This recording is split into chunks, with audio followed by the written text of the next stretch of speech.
Hello, everyone, and welcome to the literary analysis of Clair Obscur Expedition 33, Part 7. We are aiming for a finale tonight of our literary playthrough. We have a couple of side quests to complete, and then it is time for us to take the fight to Renoir in Lumiere. So, easy. I'm not tired, you are. Without further ado, we should just get into it, shall we?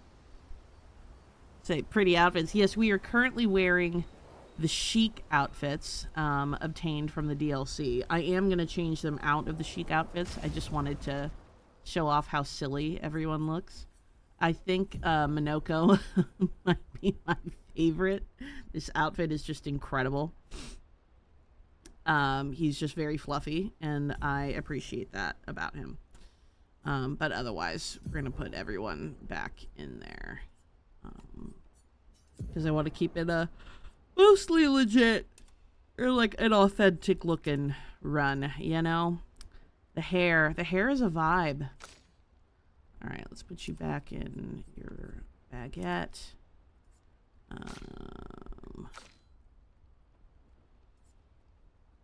I am planning on doing a challenge run in the near future. And that challenge run will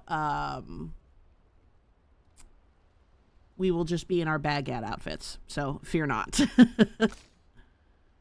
Let's see here. Monoko. We'll put you in your standards, but we're gonna keep your fluffy hair because it's fun. Look at his double bun. There's even a bald option. He looks so dumb with the bald. Alright, where's your... There you go. We'll keep your SKA on. And then I think, yep, we just got to change over. CL. Okay, perfect. I think that's good. Great. Great.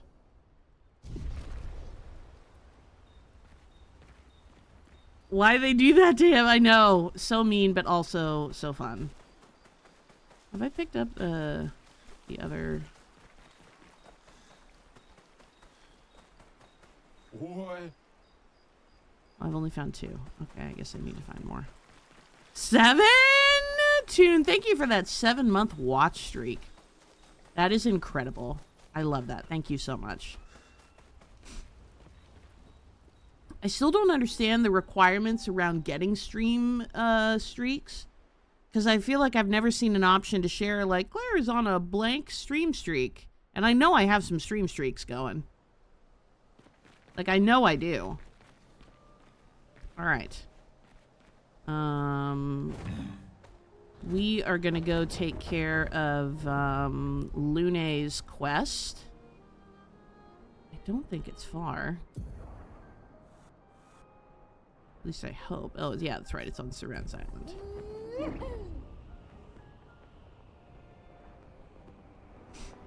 Mine is broken every time I try to share my stream streak. It does. Oh no!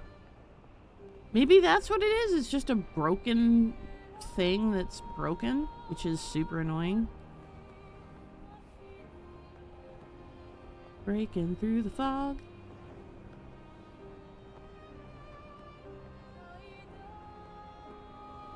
Alright, I think it's down here. Where we want to go. Flashing through the sky. What you got? What you got? Oh, nothing interesting. I think I own that already.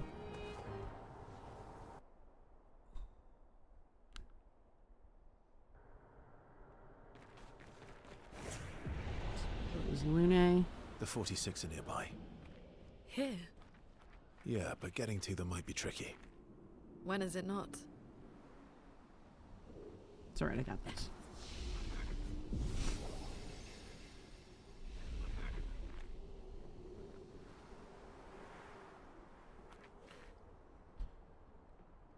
The gate does not budge.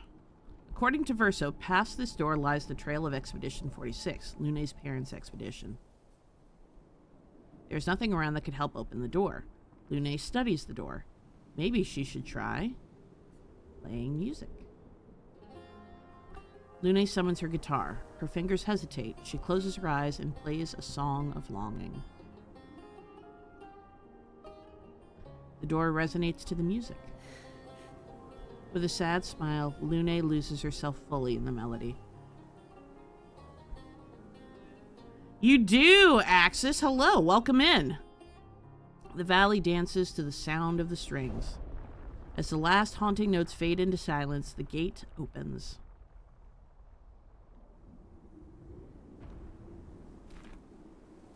Are they? Ah, yes, My parents. absolutely, Isaac. Take care of yourself, friend. It's Amelie and Christoph. They used to come by our house for dinner. I'm sorry. They were good people. Their journal must be around here. Oof. All right.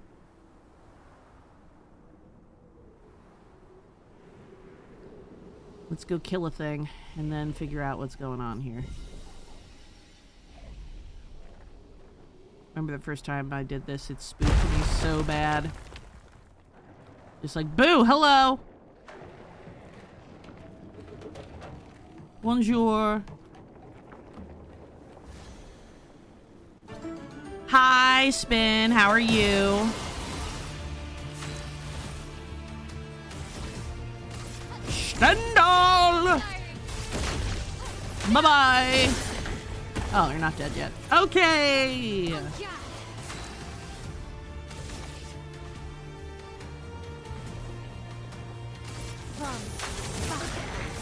Cut him down.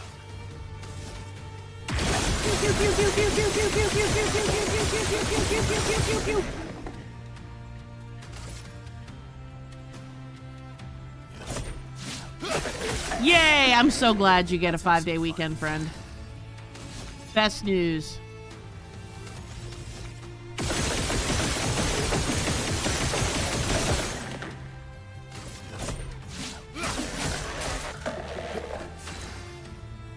All right.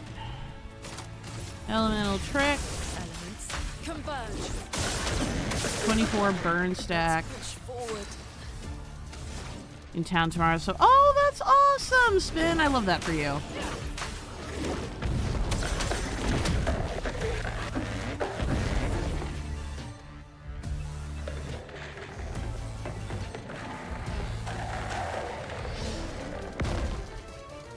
Chroma's flowing. Oh, I forgot it did this.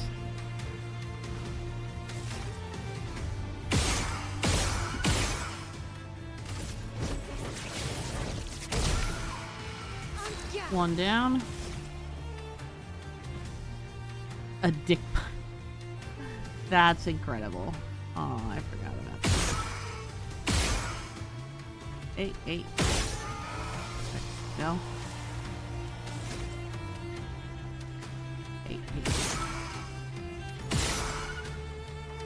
8. 8. Oh, I'm out.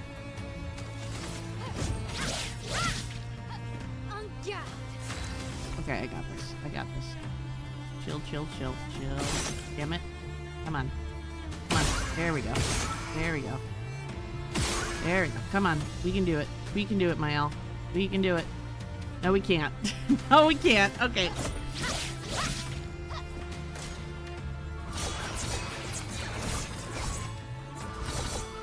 Ha! Eat my dick.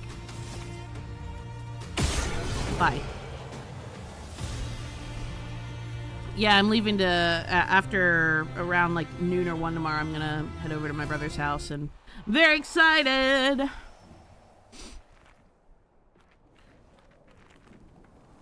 Alright, grandiose chrome catalyst. A very aggressive trail of blood.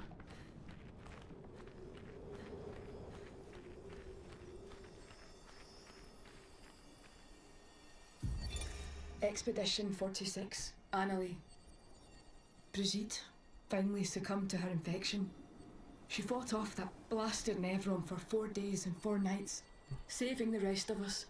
But it gashed her badly. Toward the end, she seemed almost peaceful. She said not to worry. Her daughter Lune will finish their work.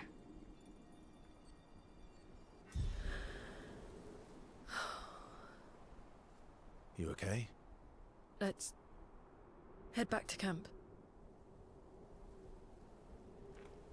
That's pretty... Oh yes, my brother's making prime rib on Christmas. Tomorrow I think we're going out to dinner.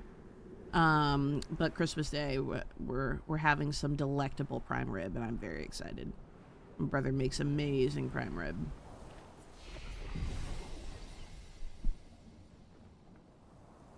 Ooh, that sounds tasty. Changing it up. What do you normally have?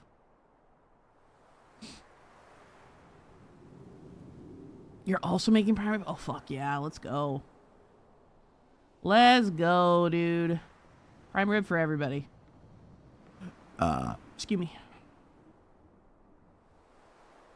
Prime rib or ham. Yeah, that's how it is in my family. But I hate ham, so I'm always rooting for prime rib. Which sucks because it's like one is way more expensive than the other.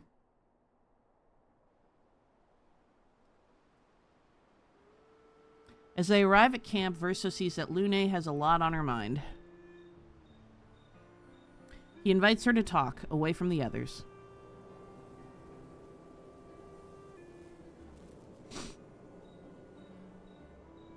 All my life, everything we did was about the Patress.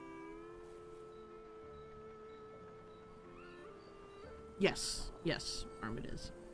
It was a constant hum in the background. This worry, this responsibility. Just always there. Always. Always. Always. There was no relief. Never. Even when I sleep, it's still there. Like a breath I can never release. That's a lot of pressure. Even her last words were still... finish our work. It also shows how much faith she had in you. That's one way to look at it. And the other way? My only value to them. Not as a daughter, but as a backup plan. For their legacy. I'm gonna hold my thoughts. You really believe that? They always said at the end of the game, there are no points for effort. Only results. If you hate it so much, why continue their work at all? I don't know. Maybe because I still hear their voices in my head. And running away won't silence them. They're dead. The voices aren't theirs. They're yours. Even if they were alive, the voices in your head, the voices you listen to, have to be your own.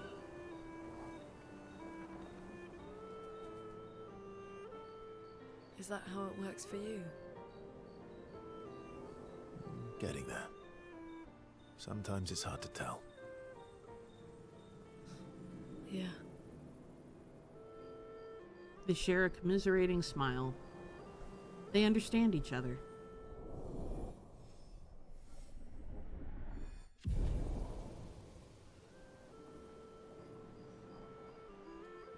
Lune impulsively kisses Verso on the cheek. Caught off guard, Verso smiles at her, a question in his eye.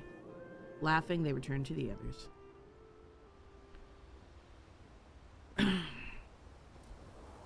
The thing about Lune and Verso's conversation there is that both of them are thinking on the extreme sides of this spectrum. I think that it's very possible for both of those realities to be true. that Lune's parents loved her and had a lot of faith in her and truly believed in her ability to finish their work, and believed it because they loved her. And it can also be true that Lune feels like that was her only value, that she was a means to an end, that she was a tool, because that's how she was treated. Both of those realities can be true at the same time. They are true at the same time. Even if Lune's parents' intentions were good, even if they did love her, it was clear that the way that they treated her and the way that they raised her left her with the impression that she was just a means to an end. And that has given Lune a perspective that has really impacted the way she feels about herself and the way that she feels about her family and how she's going to feel about her own legacy. Especially now knowing what her parents' final thoughts, or at least her mom's final thoughts, were. I think her mom's thoughts came from a place they came from a good place. Tragically, when you are so focused on a goal that you manipulate everything at your disposal to achieve that goal, what's left in the wake of that is generational trauma. So Lune is a great example of how identity can be shaped by pressure, even in circumstances where, you know, it was meant to be positive, it was meant to be hopeful. She only sees it as a burden, and she only sees it as pressure and a potential that she can't live up to. All right, let's see if we can max you out. Watching her. Mael. She has the power to remake our world. She's a paintress, but also our Mael. Yeah. She's our Mael. I do. Urso approaches Lune as she writes in her notebook. What are you writing this time? War notes on Nevrons? Nope. No. Theories on axons then, or observations of flora and fauna? Keep guessing. Well, I saw you interview Minoko earlier, so a treatise on gestural behavior. Ooh, so close. It's about me, isn't it? It's about me, isn't it? The strange and shattered life of Urso Descendre. That's a mouthful. Well, Oh, really? come on. You're smiling, so it must be good. Well, if you must know, I'm working on a song. A song? My parents said music was frivolous, but you know what? The voices we listen to have to be our own. And I've decided to be a little selfish with my time. Our problems will still be there in the morning. Self-care. Yes, Lune. Yes. Oh, I fully support taking selfish breaks. Oh, I know you do. You've been taking quite a few selfish breaks with CL lately.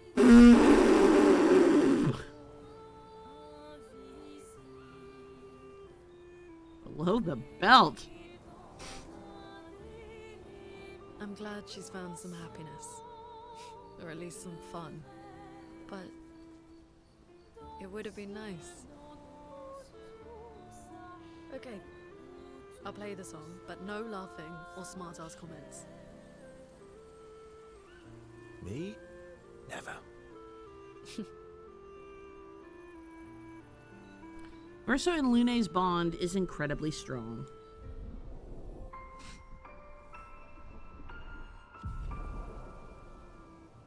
Hooray. They spend hours together, composing and playing music. Polyship! They return to camp, their hearts much lighter. Lune better understands the world and herself. Skybreak. Nice. We already had it, but nice. Alright. Let's go take care of that last side quest.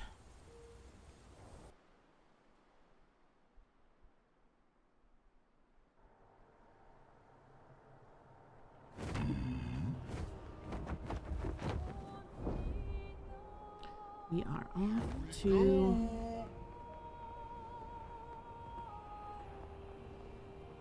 It's not the Endless Tower. I forget what it's called.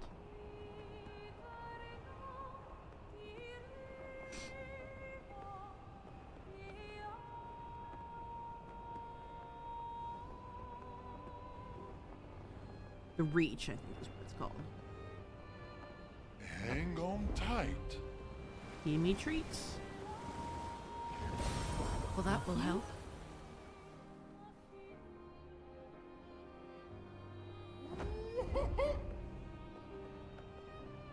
The Reacher. Excuse me. The Reacher.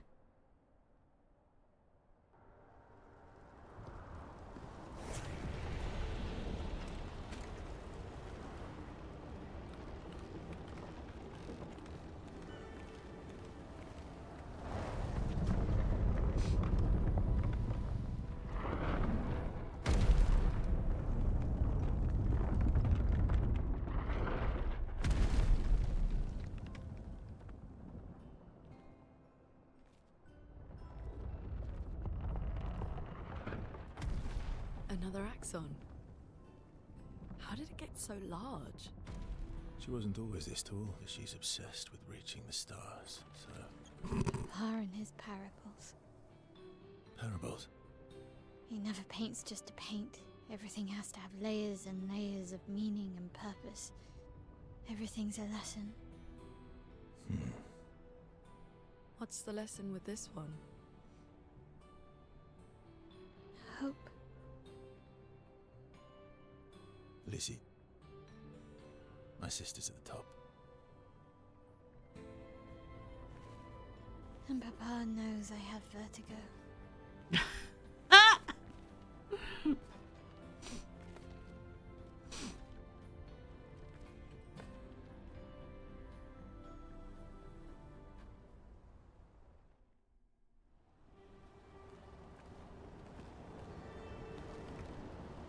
She who grasps the sky.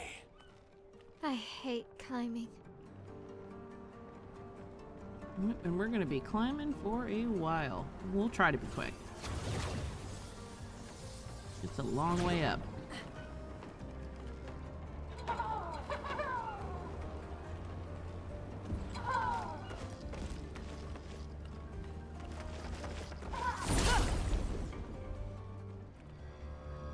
Boink, marry, kill. Esquier, Francois, and Golgra.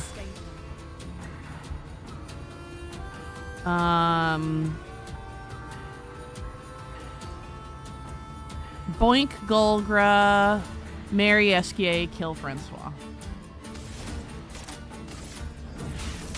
Elements, converge!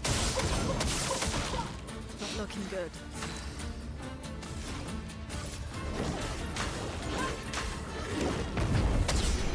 Bye.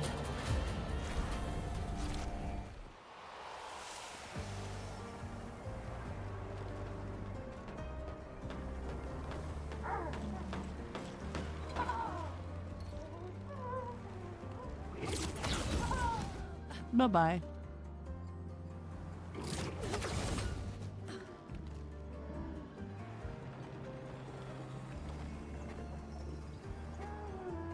Are they trying to fix things or break things? She who grasps the sky. They're jealous. They wish to destroy her work.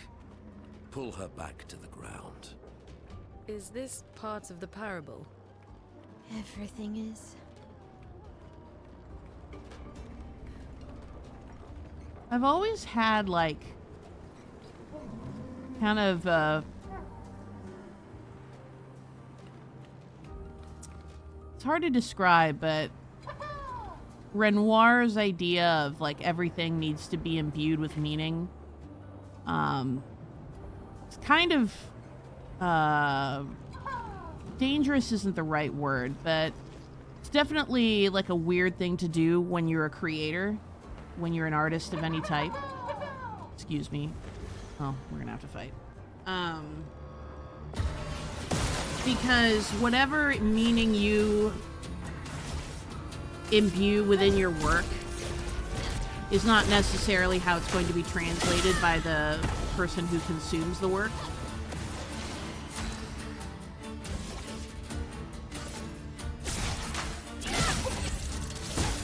Let's carve a path. People have their own interpretation. And I know for me, when I've like written something and been like, oh, it means this. And then someone else says, oh, I took it to mean this. I'm like, ooh, that was not what I meant. It can be both a wonderful thing and a really, like, unsettling thing. Because we don't always... Sometimes people interpret things in a way we never intended.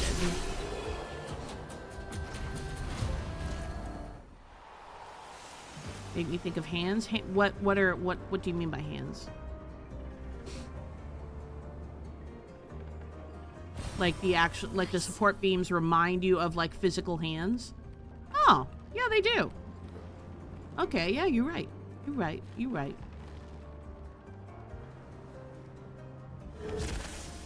Yeah, like the shape of hands. Gotcha. I was like, the hands? Is that something else I should be thinking about? No, you meant actual hands.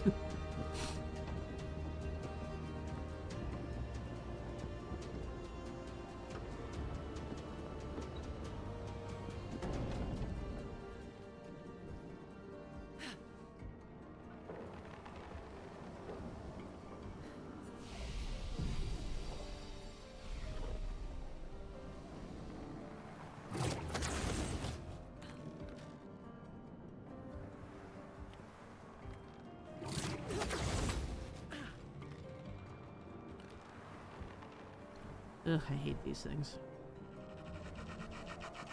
Now, what could Daddy have meant by putting these nightmare-fueled things in his quote-unquote painting? Like, Lune, I would be the most insufferable person on the... Oh, me too. No one would want to be friends with me. I'd be so annoying. Let's push forward. Meet your reckoning. Bye.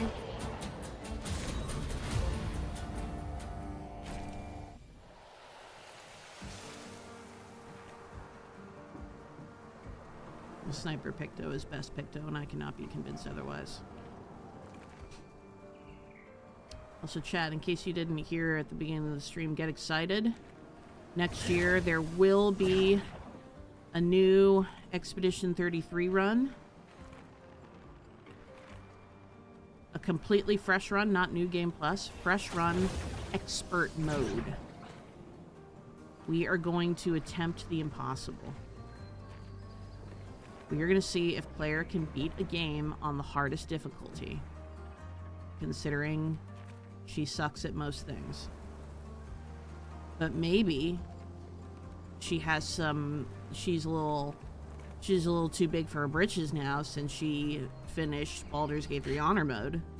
And now she has the audacity to think, oh, maybe I can beat this? Yeah, wait, no! Okay, fine. We're gonna try it. We're gonna try it. Because if I can beat this on the hardest difficulty, I'm gonna be so proud of myself.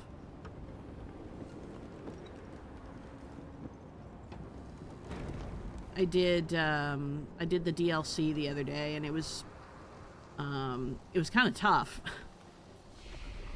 So, you can do it. It was kind of tough. It took me a while, but I was so proud of myself when I finished it. And I was like, you know what? Let's give ourselves a challenge. Let's do something challenging. Did that Nevron. Just kick a different Nevron off the tower. It looks that way.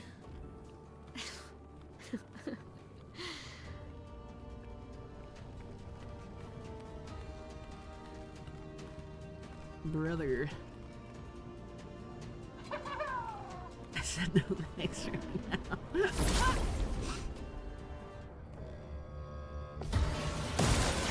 Yeah. Let the ink The flow. the fighting can be a lot, but I've gotten to really enjoy it. Elements converge. So, and I realized I kind of want to get better at it. I want to continue to like create different builds and like do things to like make the experience more challenging for me.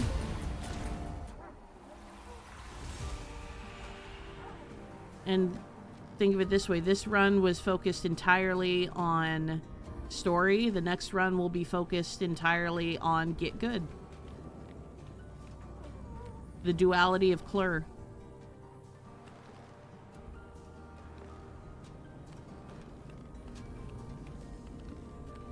Every mispair, I will die. I will simply cease to exist.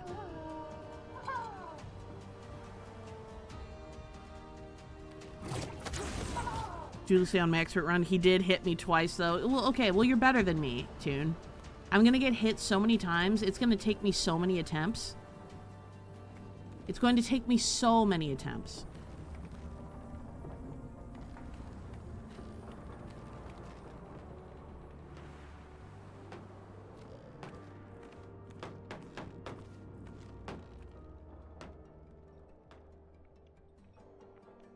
That's still better than I would have done.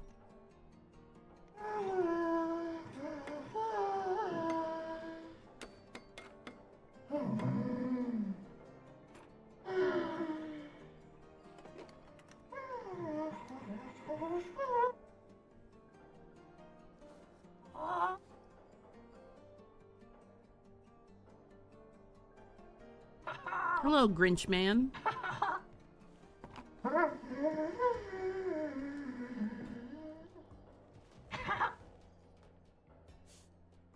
Vertigo, remember?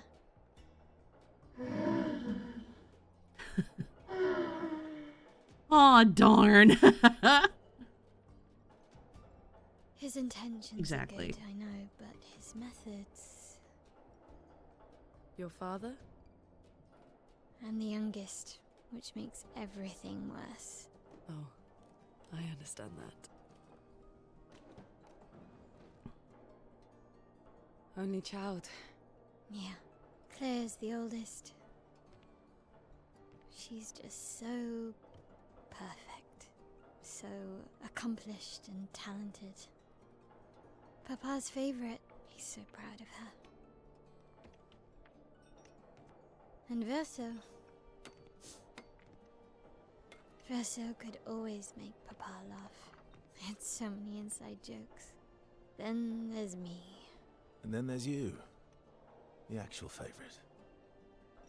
The one he calls his hidden star, but who's too shy and self-conscious to see it. Yet here I am, messing things up even more. Look around. He just wants you to fly.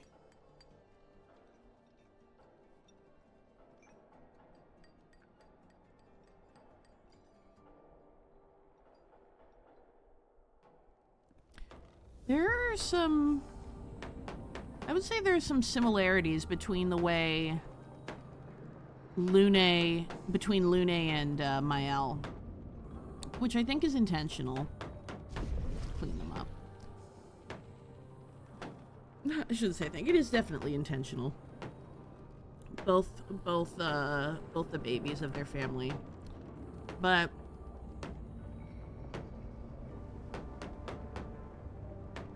parents can and often do want what's best for their children. I really do believe that. That includes my parents, even though I can't speak for everybody's, but I know even for my parents and the often disjointed relationship I have with them.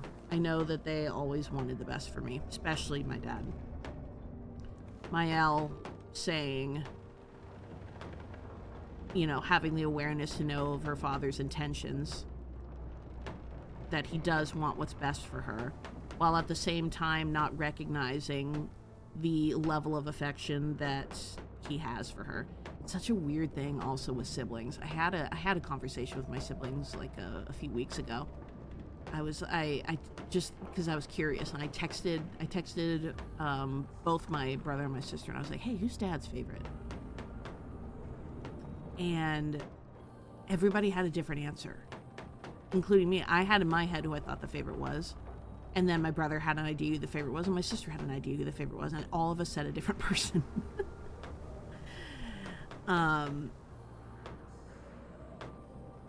We often, I think, have a level of projection when we think about our siblings and the way that our and the relationships our parents have with our siblings and how it relates to us.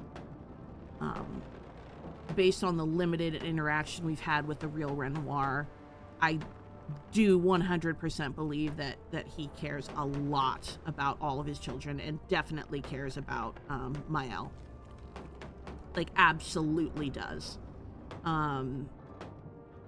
But he's just the type of overbearing father that as much as he says he wants his children to fly, and that's what the Reacher is all about, wanting this for Maëlle, he utilizes his own methods to achieve what he wants. Gustave would have loved to see this. Can we talk to you again? This orphelin is different from the rest. It does not sabotage, it builds. To have one that's building in the wake of so many other things trying to take it down.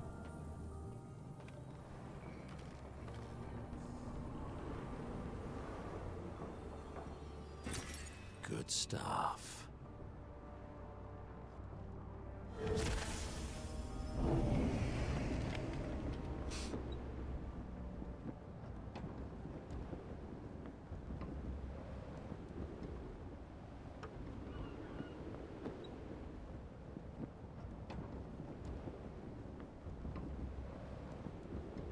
The night is dark and full of terrors.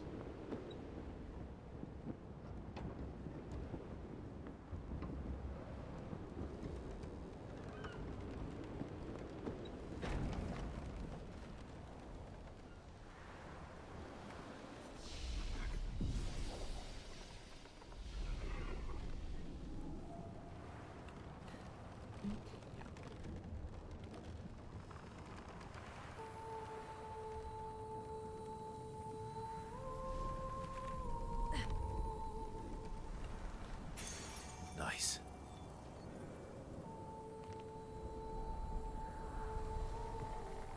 Ugh, I hate that thing. We'll fight it. Because who doesn't love some good nightmare fuel, you know?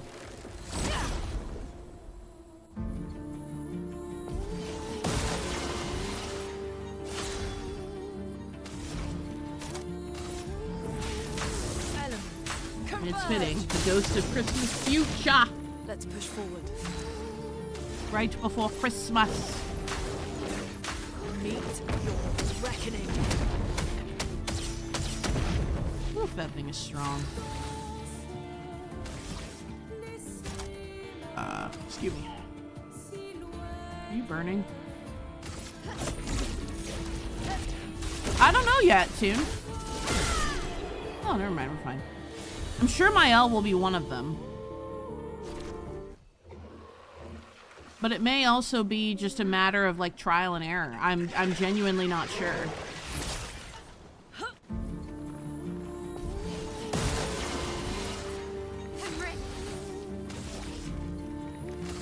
Shendol.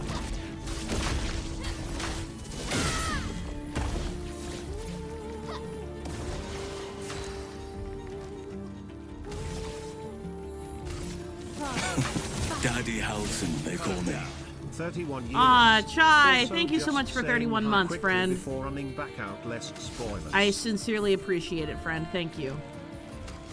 Alright, let's break you.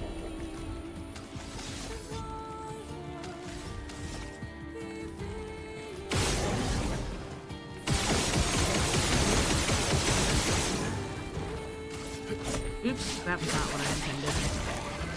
Maximum damage.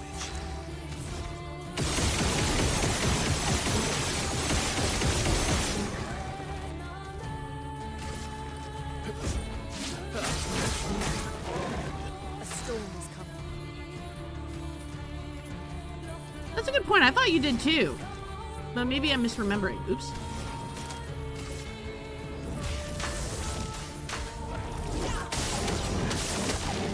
Chroma is flowing. Meet your reckoning. Ka-chow.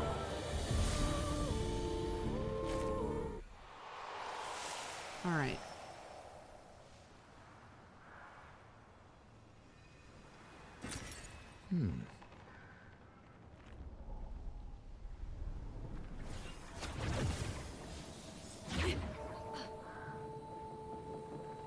Elemental Genesis is ridiculous, and I love it, and it will absolutely have a place of honor in the expert run. Perfect. I am absolutely going to be making one-shot builds. I am insufferable in that regard.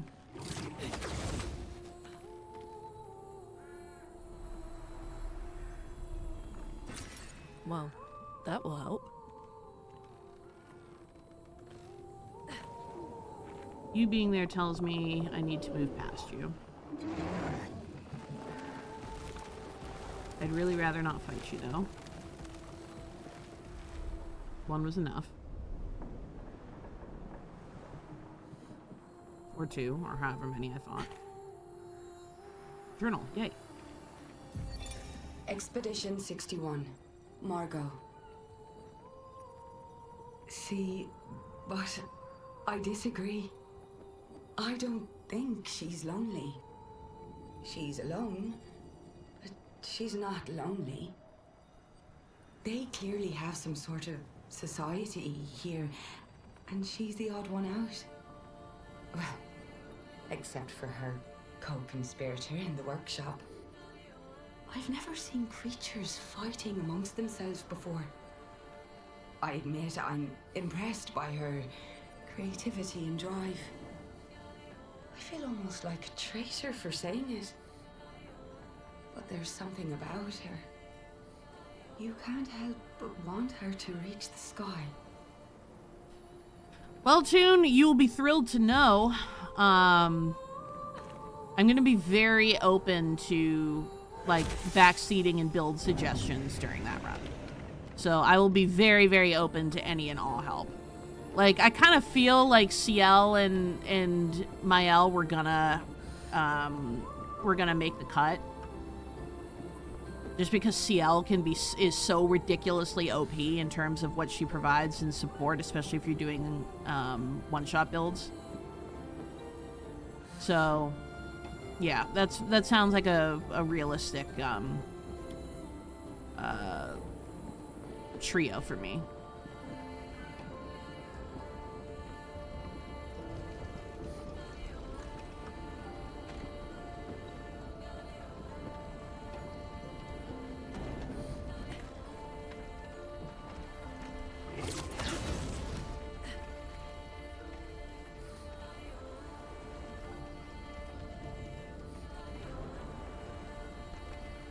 Wow, when you don't fight everything, you actually get up here super quick.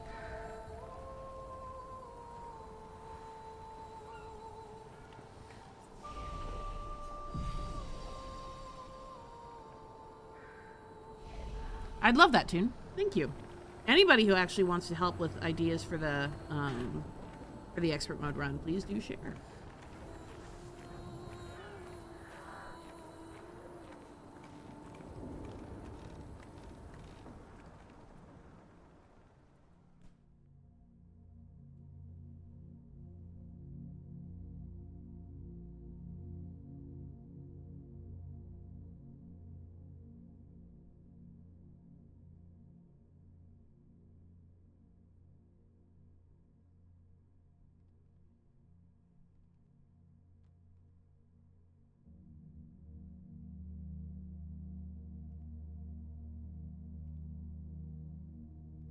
Hello.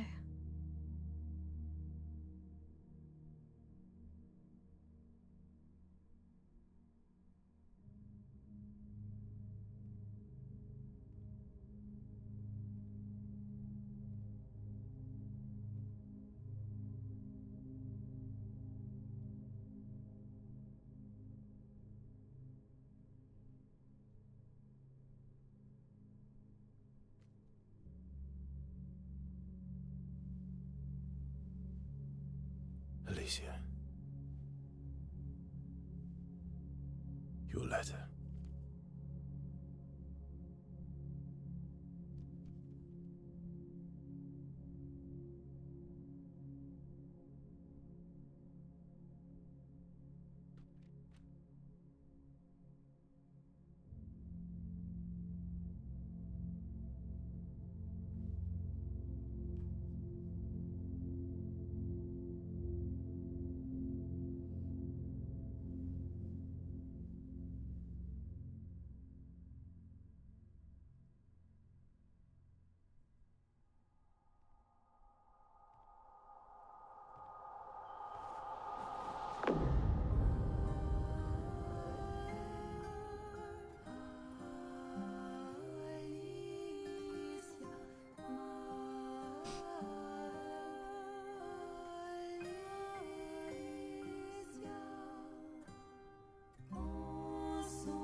She blames us,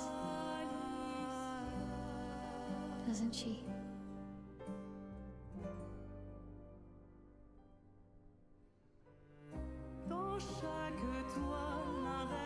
You didn't deserve that.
Oh, you're the real accent.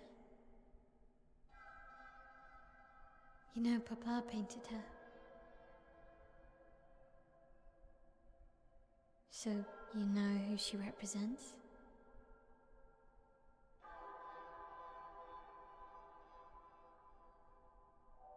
You like being here with her.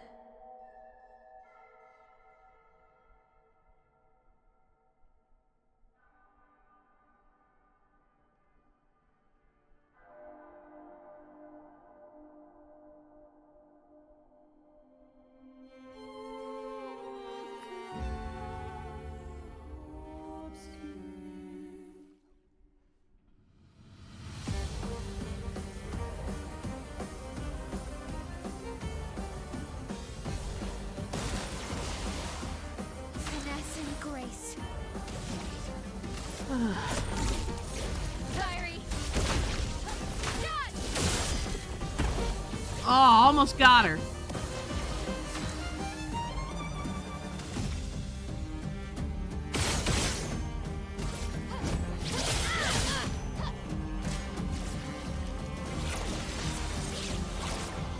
Let's start.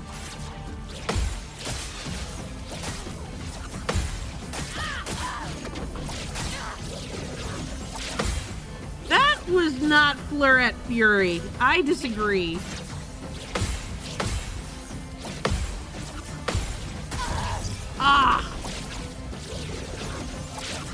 It's alright. We have second chance.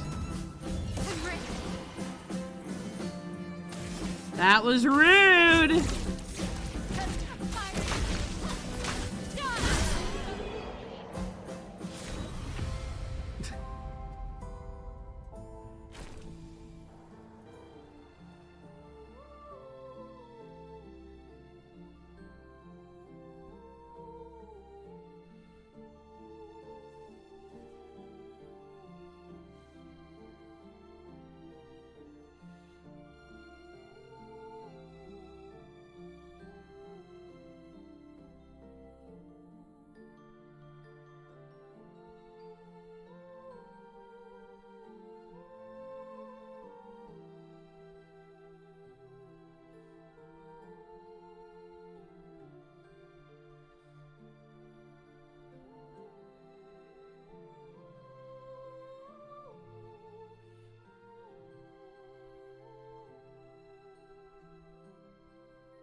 I guess this represents his hope for us. For me, then.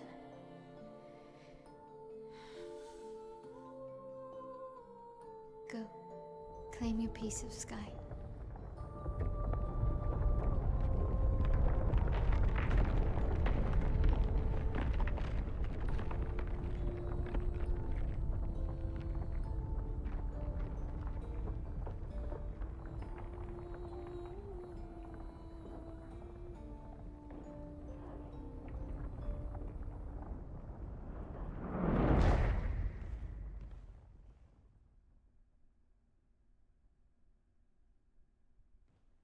We both deserve to fly.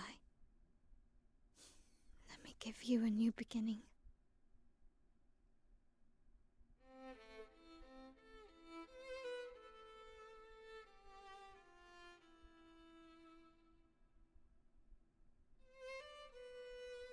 Alicia.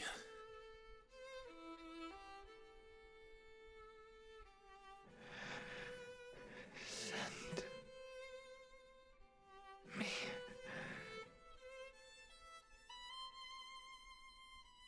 to my family.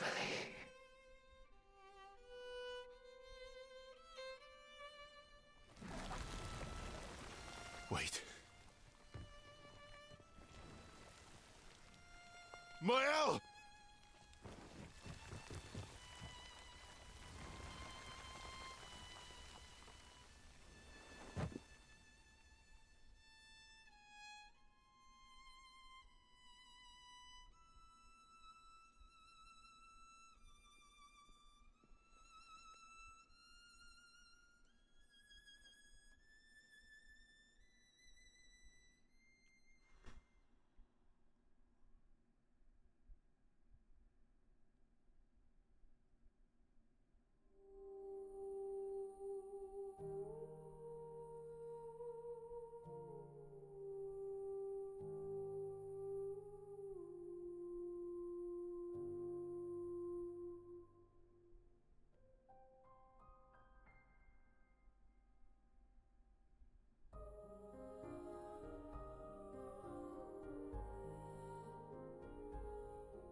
I mean,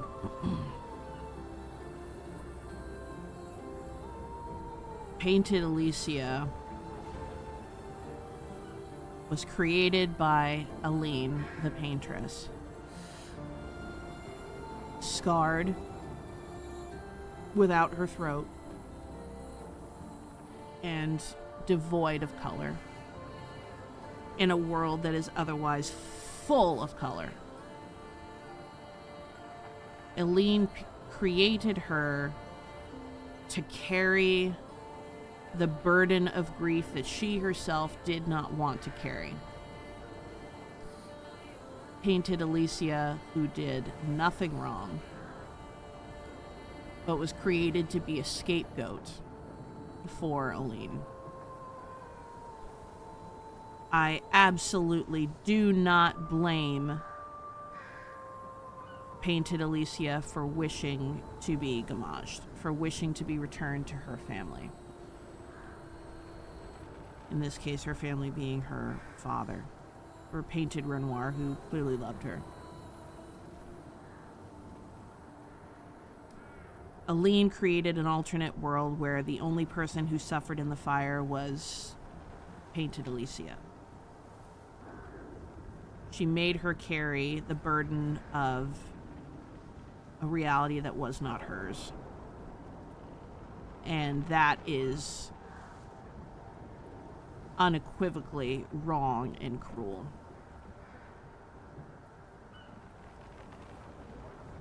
I have more to say, but we're gonna wait until we get to camp,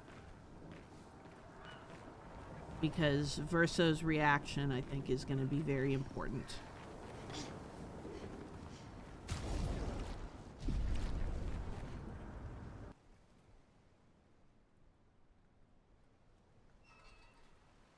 At camp, Verso refuses to talk to anyone. He stands alone by the lake. After a while, Mael decides to go and talk to him.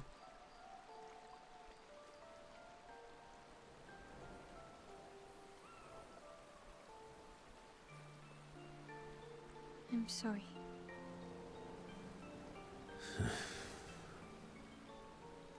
It's what she wanted.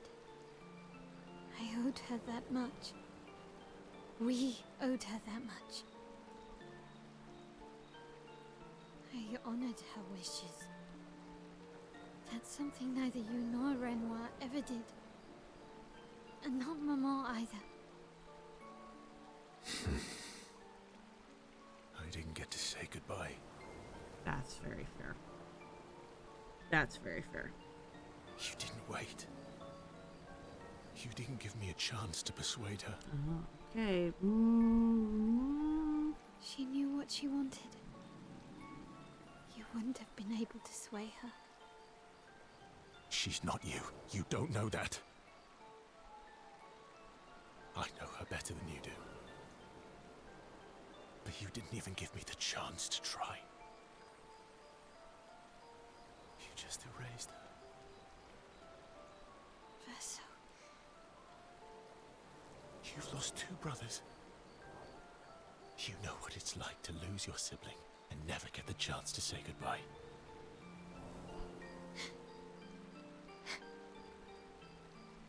You painters, you just do what you want. You don't care how it affects the rest of us. I do care. I know you're hurting, but the person who made that decision wasn't me. It was her. Would have been wrong to deny her just so you could try and talk her out of her decision. She's the last of my family. I have no one left now. You have me. You have us. Mael, I wasn't ready. Don't understand. You were ready when you set Papa free.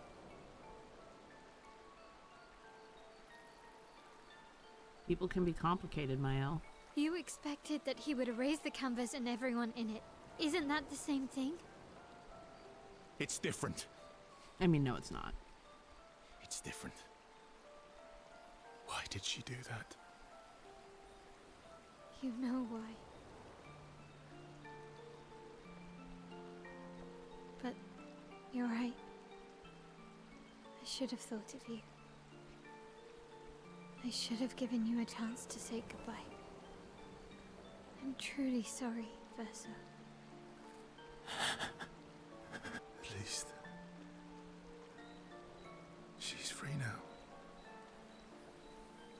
Despite his frustration, Verso understands Mael's words. He appreciates that Mael is honest with him. And Mael empathizes deeply with Verso. Mael and Verso feel closer to each other.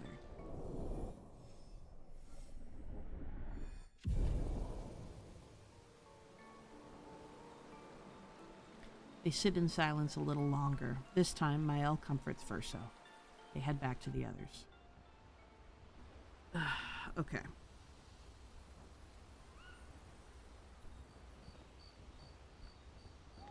I would be remiss if I did not point out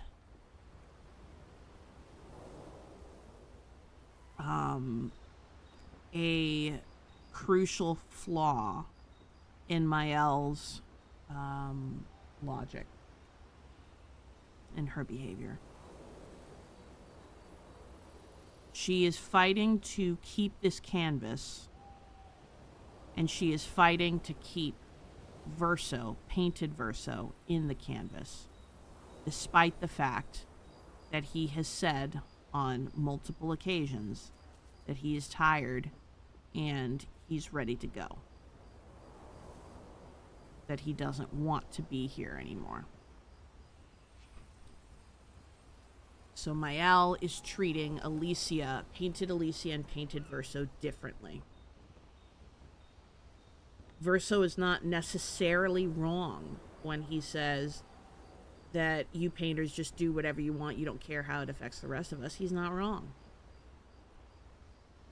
I don't know if Mael necessarily doesn't care, but I think that she's a little bit in denial here. Because it was very easy for her to give Alicia what she wanted, and she's continuing to deny Verso what he wants. Why was it okay to erase Alicia, but continue to fight to preserve the canvas? Knowing what it means for Verso. And I'm speaking kind of as a devil's advocate here. I'm not going to, give my feelings on this one way or the other. But it was slightly hypocritical of Mael. Her reasoning for erasing Alicia as quickly as she did. All right. Mael. I'm getting quite tired. Fine. Accounting. Yes. Verso approaches Mael, who's staring at the monolith by herself. The monolith looks strange without Mama or her number there. It feels less oppressive. I guess. I wonder what Mama's doing now. She must be so upset. Yeah. Claire won't be happy either. They're probably driving each other crazy right now. Although, I doubt Claire's been home much. Knowing her, she's probably hunting down the writers responsible for the fire. Sounds like Clair. Yeah. Barely saw her when I was home. She took Verso's death very personally. Well, we all did. I've met her 3 times. You have? The first time was right after the fracture with Expedition Zero. She stopped us at the barrier. She told you everything then? Yeah. Then tried to kill us when we wouldn't go home. Claire. She found me years later and tried to recruit me. Then she found me again, 16 years ago. Told me to keep an eye on you. I think she felt you were safer here. Away from her war. Wait. So, you've been watching me this whole time? From afar. I'd slip back to Lumiere occasionally.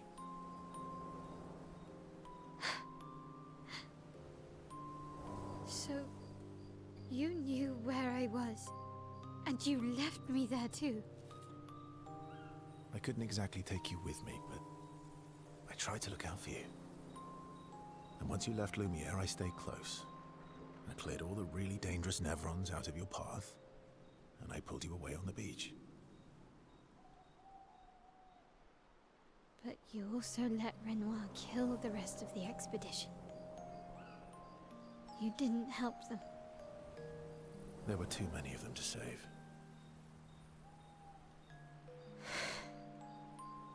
I need to ask you something. What? You wouldn't lie to me, right? I think we're well past that. On the cliff. Gustav? What is it? Did you let Renoir kill Gustav? Could you have saved him?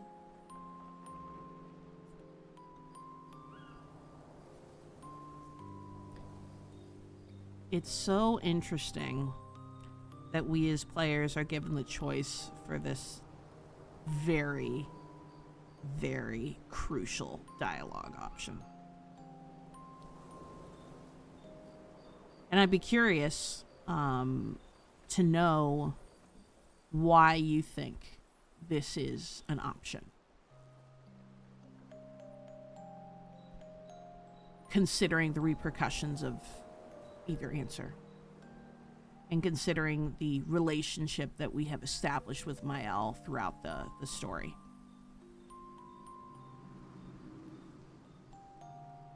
And also to reveal the truth to us in this way.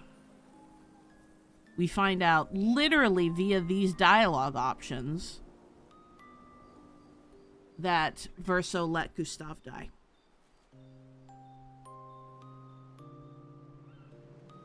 So I'd be curious to know why make this a dialogue option that you can choose, especially in a game where our dialogue options have not really had much sway on the overall story. In my case, I'm going to tell the truth because we tell the truth here. We're not fucked up players.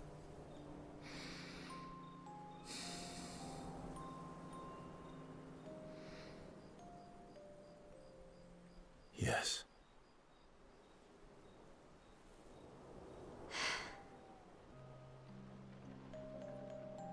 I'm sorry.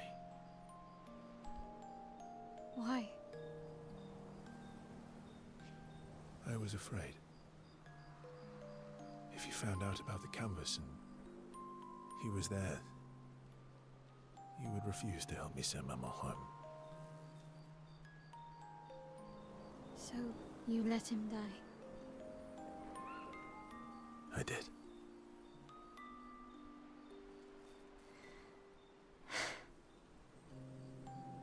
I should have told you everything sooner, but I couldn't take any chances. Thanks. For telling me the truth.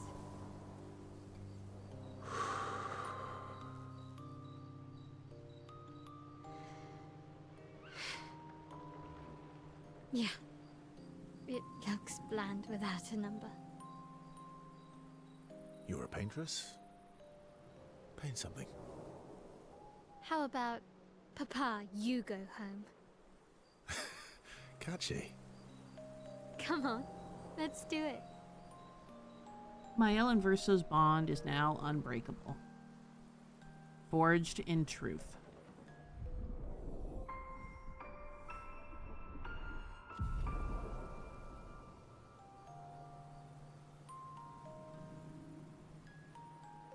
They head to the monolith and Mael repaints it, sending a message to her father. This adventure helped Mael better understand her painter side.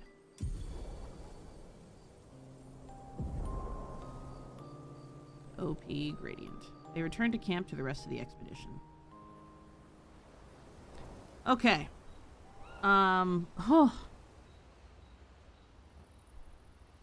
The duality of man. I feel like that's been the theme of this stream.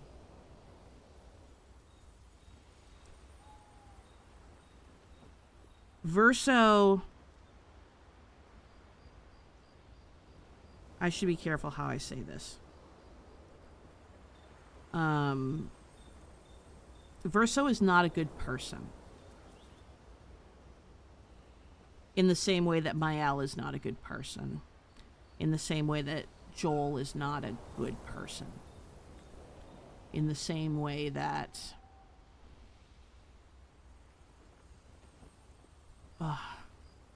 so many other complicated video game characters are not good people.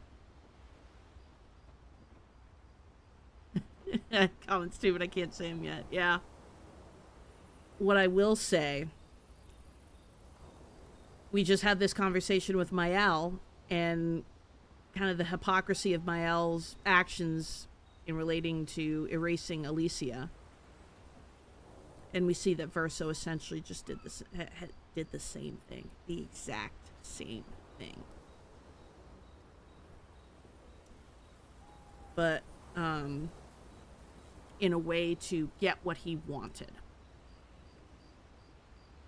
As a way to emotionally manipulate Mael to achieve his own ends. Notice how he said, I was afraid that you would not help me get her out of the canvas. I was afraid.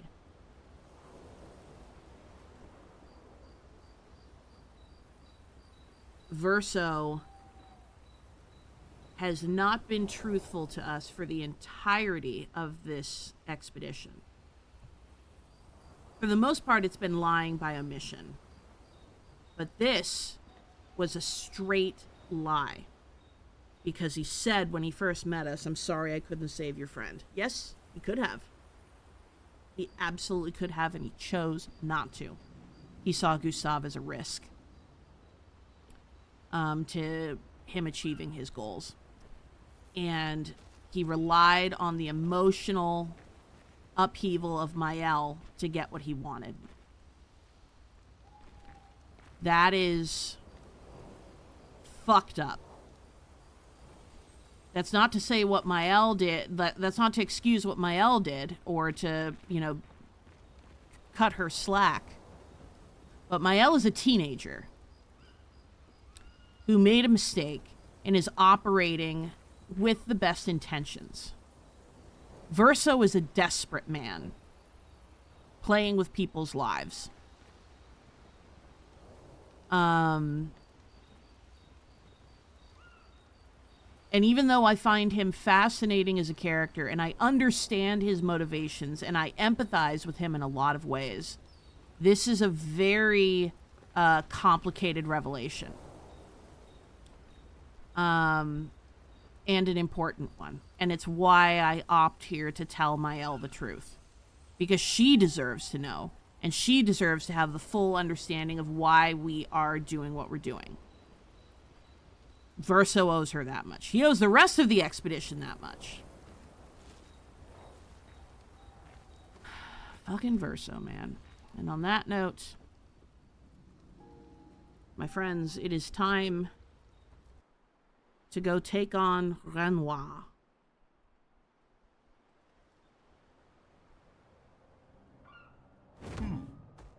So gird your loins. Take me to the sky. Here we go. Toon, how are you doing in your run? Have you made it to the DLC yet? Ah, the moment is nigh. Ooh, some chroma. I am gonna be playing off stream in here still and trying to achievement hunt, so here we go. We'll get chroma or color of lumina wherever we can. We'll take care of you eventually too. Creepy.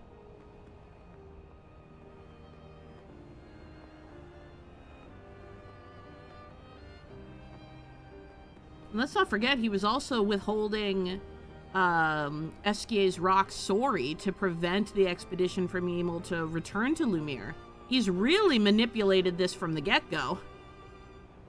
20 hours to get to DLC, so I am now just rushing through the story to see it before I play with any more build optimizations. That's fair. That's fair. You can do some build optimization in the DLC. Oops.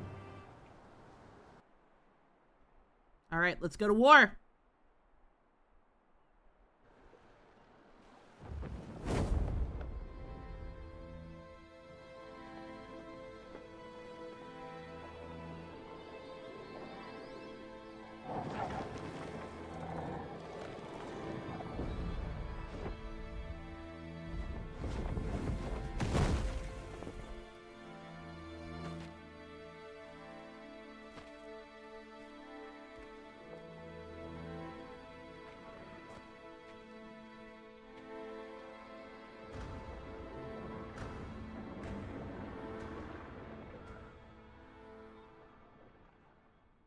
Wait for us here. It's dangerous for you near Papa.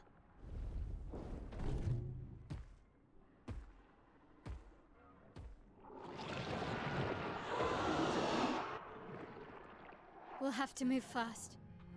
I can't maintain them for very long.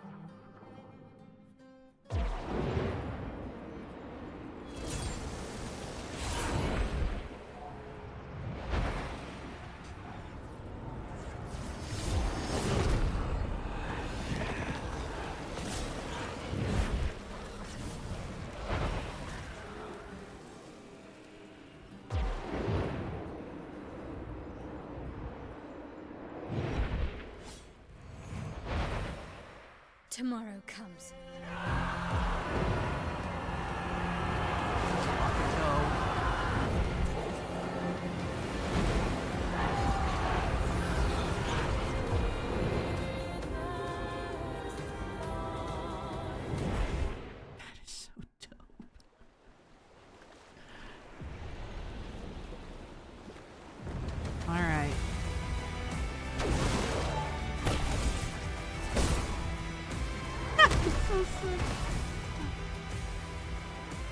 These expeditioners are glorious wreakers of havoc.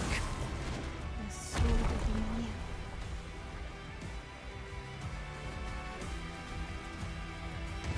To give these expeditioners the chance to avenge themselves and fight again for their agency,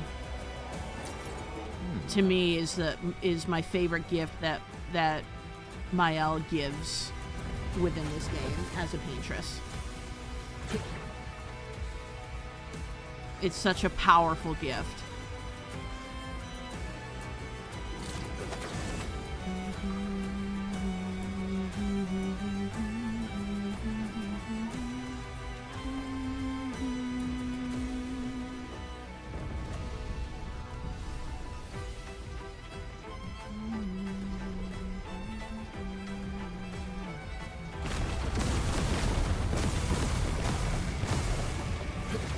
The music here is so sick too.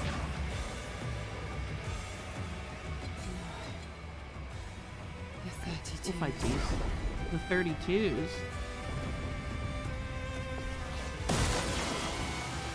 Let's push forward. He even, like...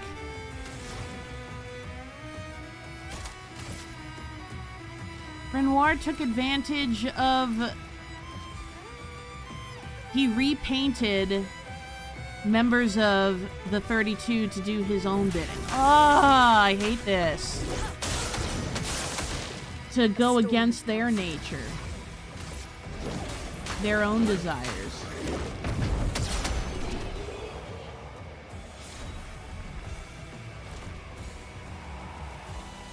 I never realized that. Oh, that's fucked. Look at how you have expeditioners fighting each other. And you see that gold and red. The gold of Mael and the red of Renoir. Life versus death.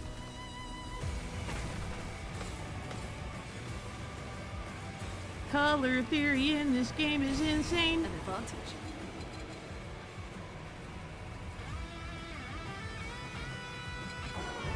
Here, kitty, kitty, kitty. Oh. Whoops! Ran into the other ones.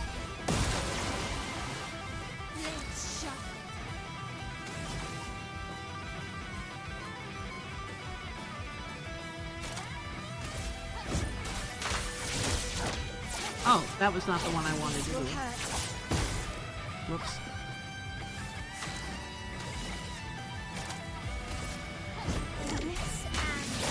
Precision.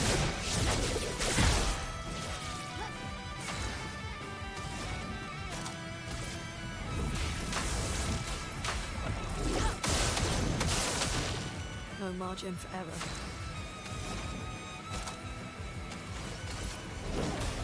Meet your reckoning.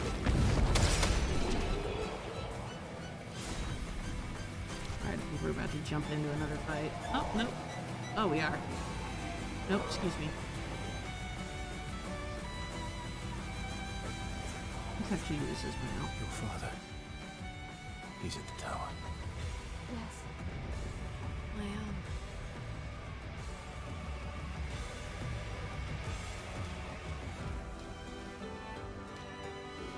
Isn't it beautiful here? Her paintings are always astonishing. Yet I wish she would understand. Understand what? Just what it means for me to paint.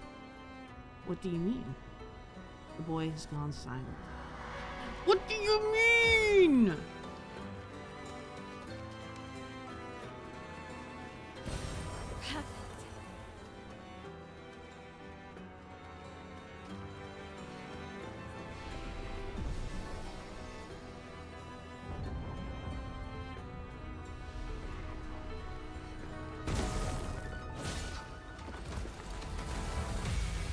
Go get him, Tiger.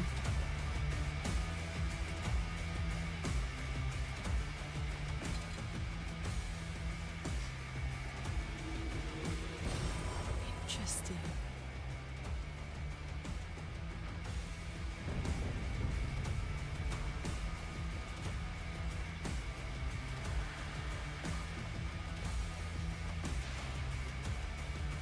Okay, leave me alone.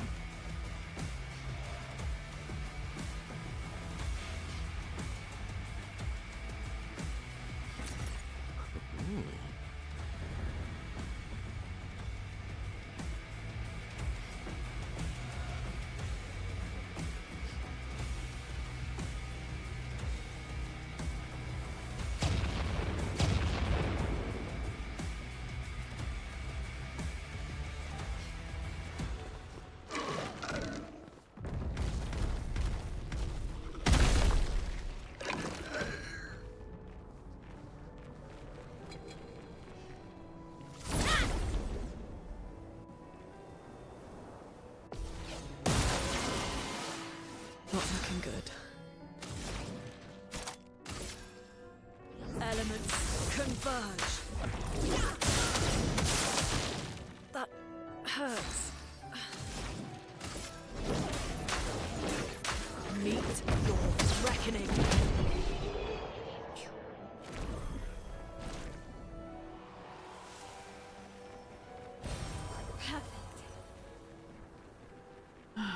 I don't want to fight that nightmare fuel, but here we are. Oh, can I just not? Hey. Bye-bye. See you never.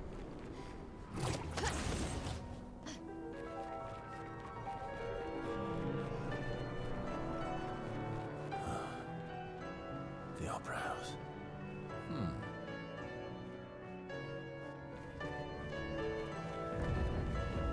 1 second. Lumiere has suffered much damage. There's something in the water. Ask SKA to bring it to the surface. This is the Journal of Expedition 60. A legendary expedition known for its unorthodox tactics. William, Expedition 60. They mocked us when we said the human body is the strongest of them all.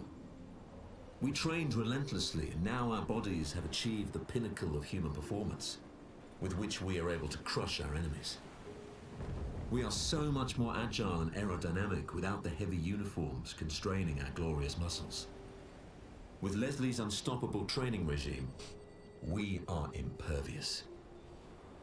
That's how we were able to charge through that ghostly Gamage barrier and reach the Paintress. But it seems we've been wrong about what she is. The Paintress is just as trapped as we. The real terror lies beneath the monolith. The rest of Expedition 60 marched on to confront him, while I was tasked to warn Lumiere. But it seems I might have run out of time. One last swim separates me from Lumiere, but even with my mighty muscles, I don't know if I can outswim the Gamage. So here I write my final message. Bare naked muscles will save the world. And don't waste time on the Paintress. Aim for the bottom of the monolith. Expedition 60. We salute you.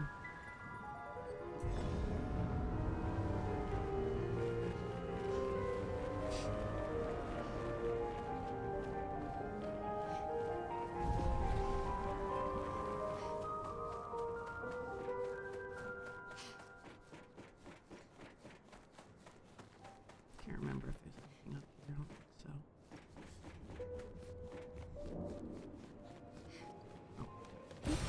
Nice.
Neverons from the Axon Islands. What are they doing here? Like Axon's their Papa's creations, not Claire's. No, I'm good. Thanks. I hate those things. I hate them so goddamn much. I can't. There are not words. There are not words to describe how much I hate them. Nightmare fuel? Absolutely not. She says as she knows she's going to inevitably have to fight them. Excuse me.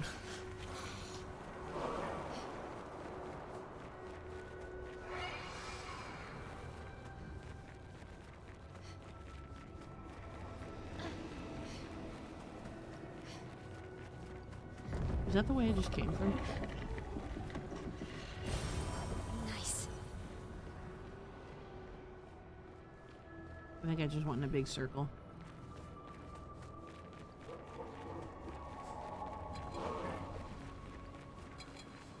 It's fine, I'll figure it out. I'm very smart. There we go. This. Almost there. Maya? Let's go.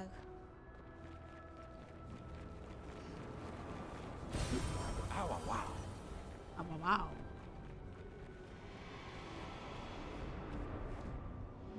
Maybe I should continue. Maybe I should continue. Continue what? Forever forever.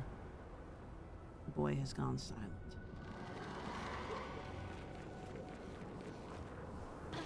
Oops.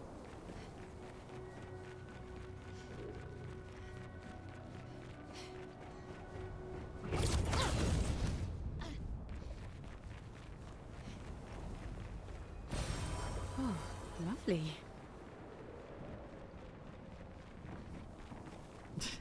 This poor Jetstrel. Oh, this poor guy. After all the mess that's happening, I was the only one curious enough to make the journey here.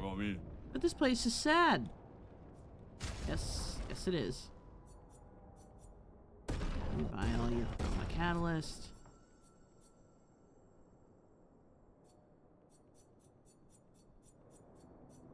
Alright, we'll fight you.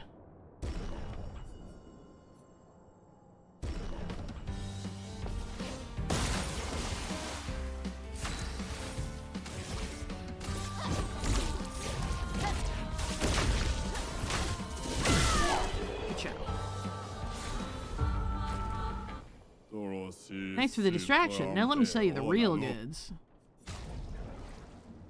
The Picto I already have. Thank you.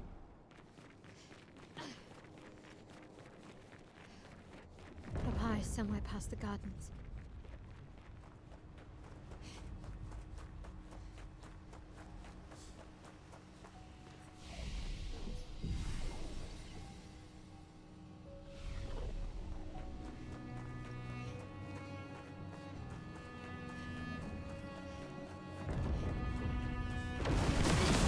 I can't sustain the expedition as much longer.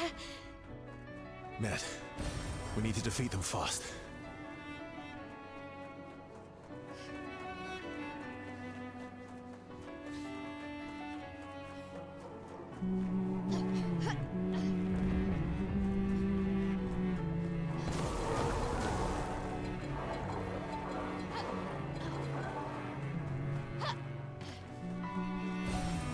Nice.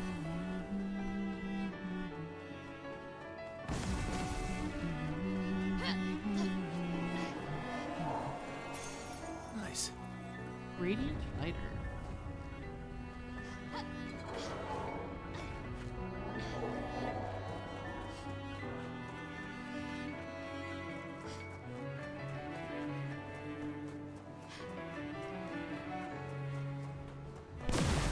Father's been extra inspired. The most enticing challenge. Alright, I guess we're fighting Big Bertha.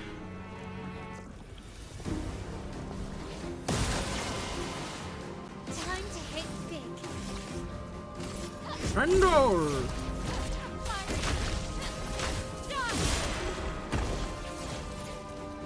Finesse and grace.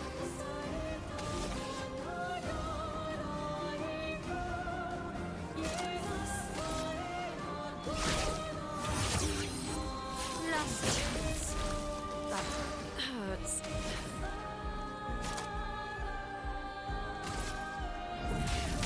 Elements converge. Why is Ciel on my team? I don't remember changing her out. Meet your reckoning.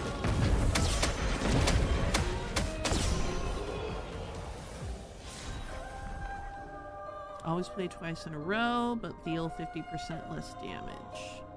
That's no fun. Oof.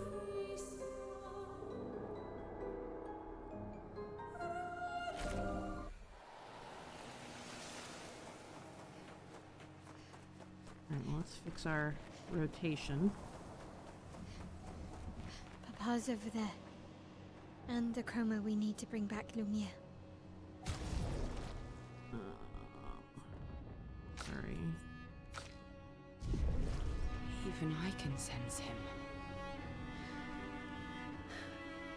We'd better make sure we're ready. I agree.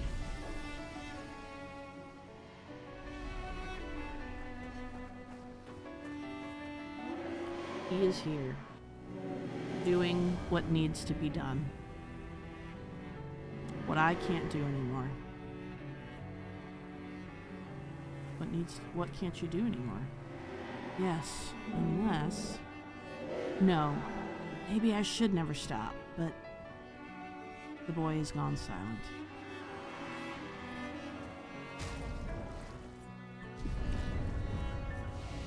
Alright. Here we go.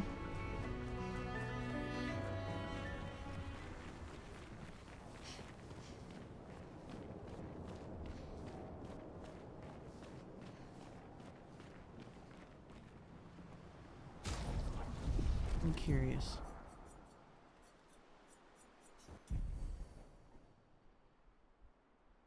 How far forward can I go? Can I get all the way to him? I can. Oh, with us in the background, that's cool.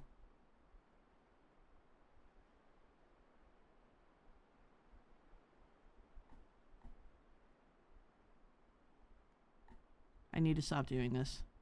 I'm not even good at photo mode.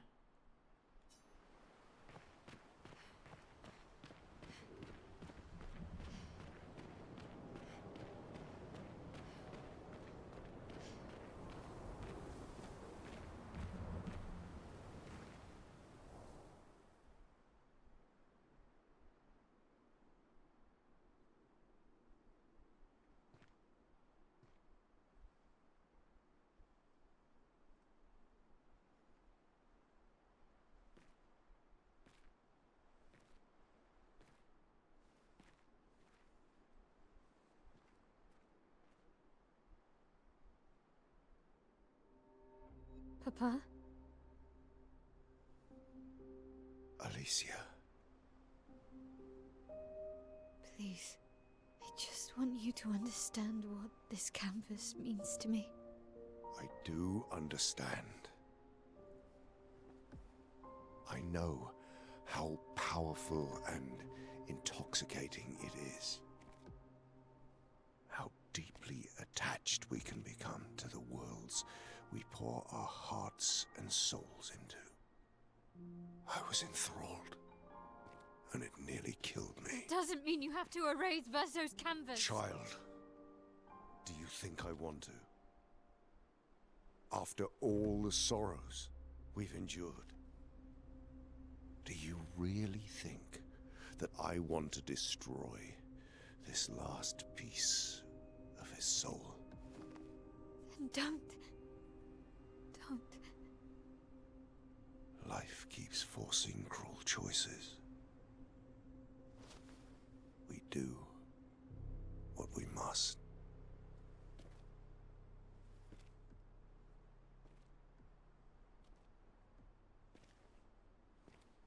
Grief often blinds us, and we make choices we can never take back. You grieve for two. I grieve for many. The choices of parents leave indelible marks upon their children. But ultimately, the voices in their head have to be their own. You cannot set the boundaries of their life for them.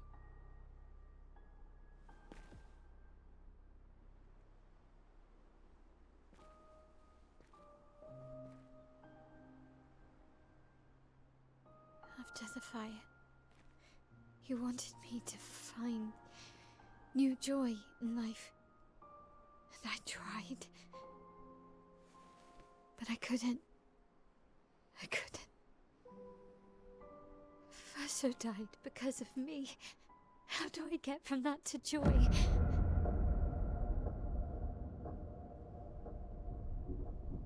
Child, it will get better, I promise you. But this is not the way. Your friends speak truth. And it changes nothing. You can hate me. But that's a choice I must make. As your father, I must look out for you. Especially when you can't look out for yourself. You treat me as if I'm still 5! I treat you as if the shadow from the worst day of our lives is going to suffocate you and take you from us too!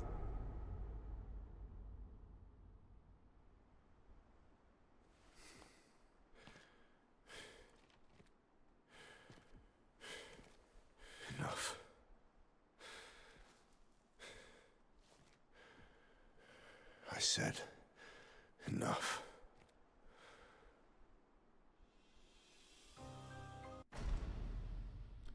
We gotta talk about it before we get into it.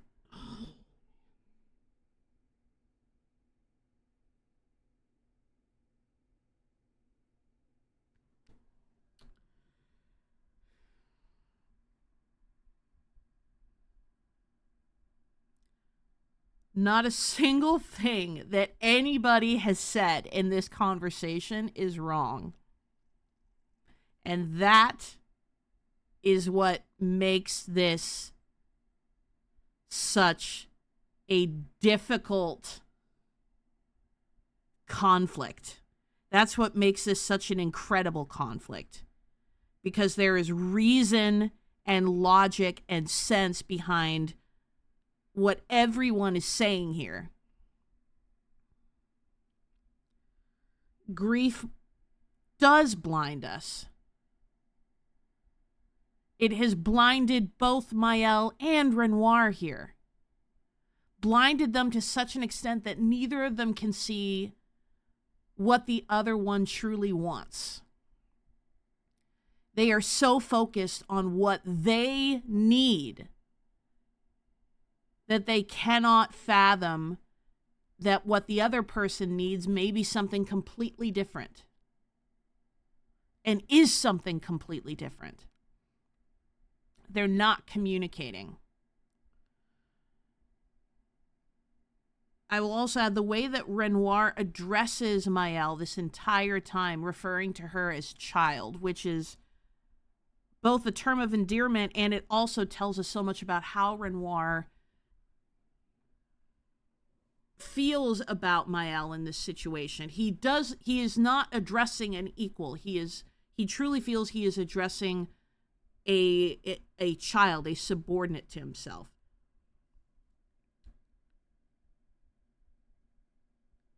And it's no surprise then that it continues to stoke this fire of resistance in Mael. Second thing I would want to note, Renoir, while a painter and essentially a godlike figure in this canvas, clearly sees reason and humanity in the expeditioners. He addresses them directly. He looks them in the eyes when they speak to him. When Ciel speaks to him and he looks at her and he says, "You grieve for two," he already knows her. That's a way of expressing this level of, his omniscience. He is God. You grieve for two. He knows who she is grieving for, but then she comes back with, "I grieve for many." He's not entirely omniscient. But he understands her pain. He understands that her pain is unique to his. And it is valid because he speaks to her with compassion, even despite all of this that is about to happen. Nobody wants to fight in this scenario. Renoir doesn't want to fight. Mael doesn't want to fight. We're at an impasse because we are blinded by grief. And both sides are equally valid in the way that they want to experience that grief. That is the tragedy. She's not happy about this. He's not happy about this. Nobody fucking wins here.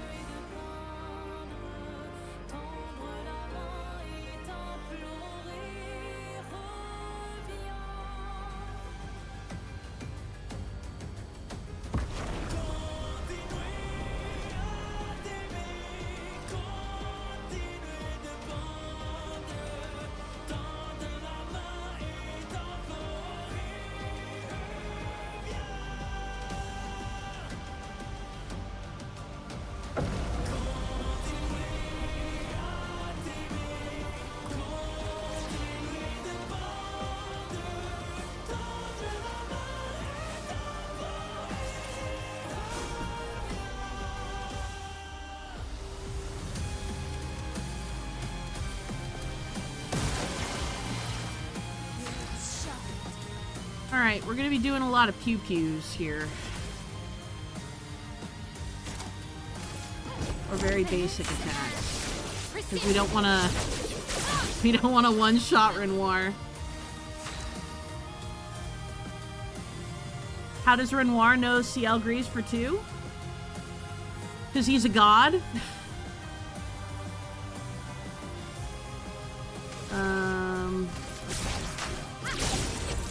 I mean, it's never said. She just, you know, walks forward and, you know, says her piece, and he looks at her, he says, you grieve for 2, and she says, I grieve for many. Elements converge. Let the ink flow.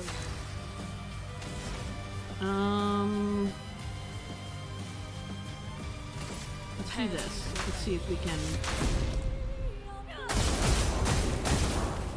get his break damage up.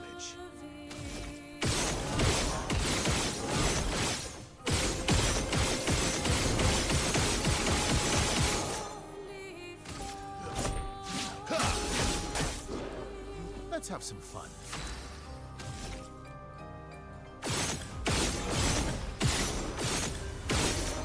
I keep missing my shot.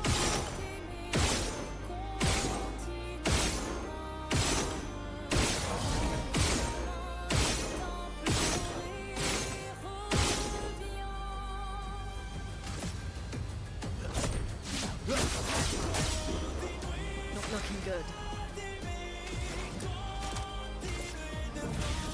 Elements converge.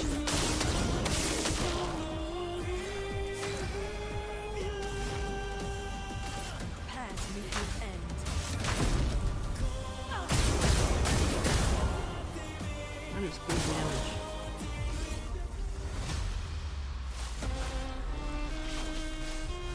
We must accept things as they are, not how we want them to be.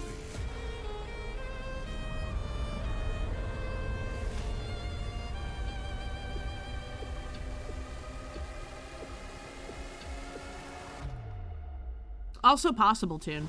Either way, I don't think it's ever explicitly said. Truly.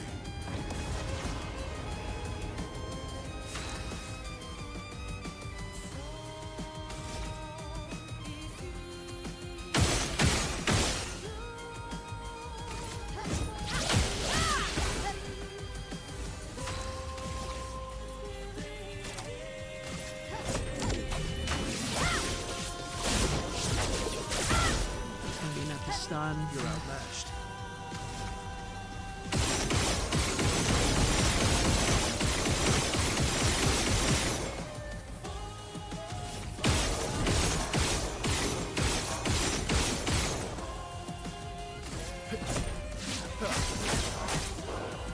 Let's carve a path.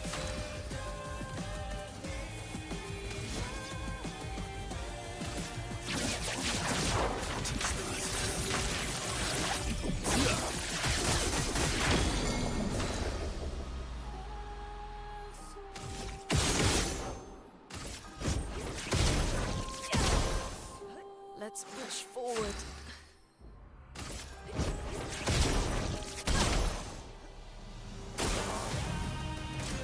When did you become so stubborn?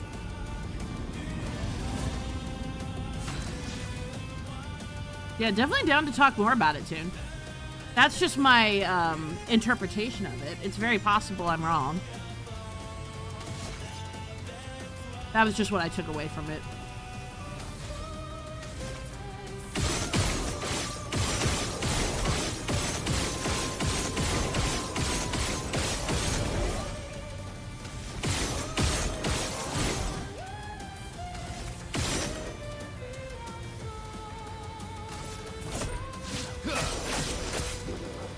Cut him down.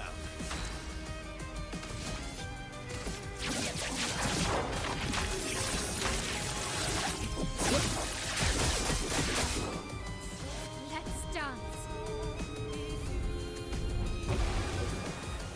You bastard! Stop this insanity. It's time to go home.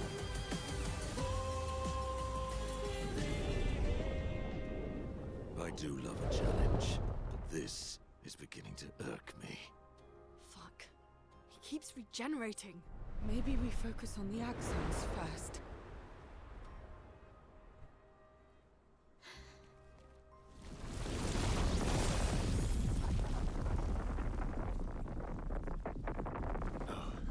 She can't.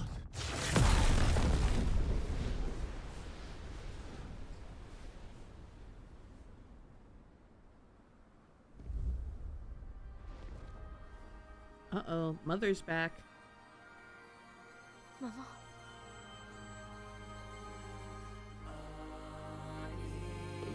You're going to kill yourself.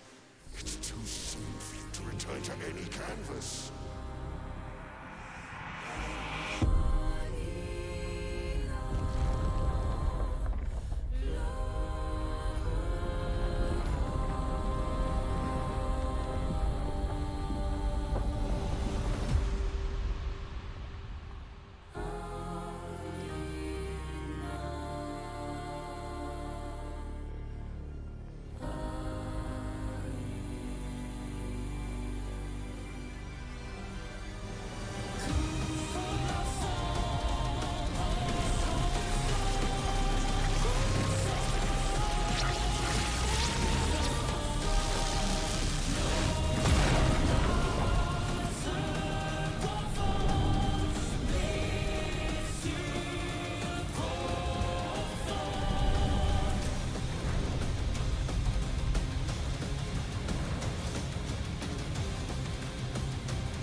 Selfish, Aline!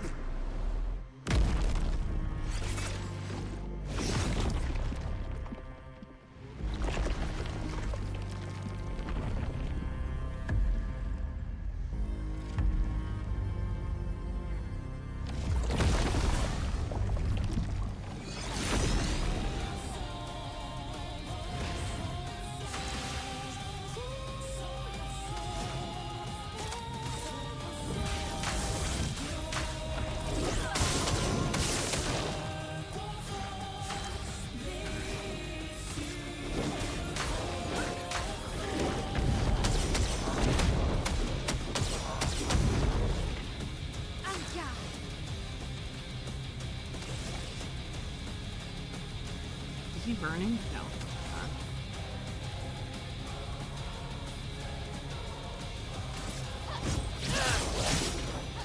Let's spill some ink.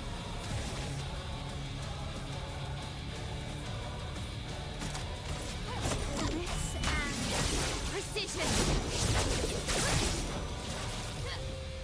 Ready to evade.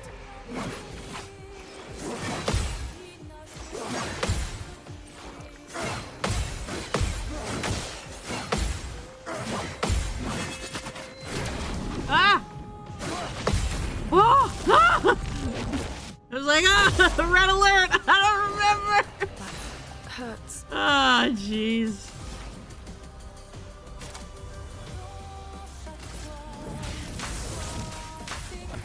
There's a long delay with that gradient A storm is parry. Meet your reckoning.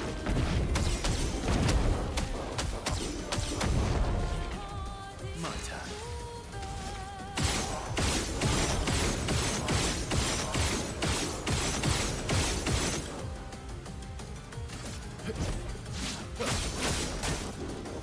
Let's have some fun.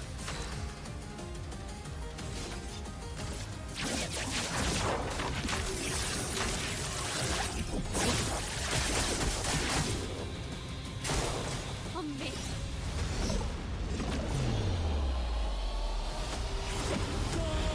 So true. Aline, look at Alicia. She can't be here.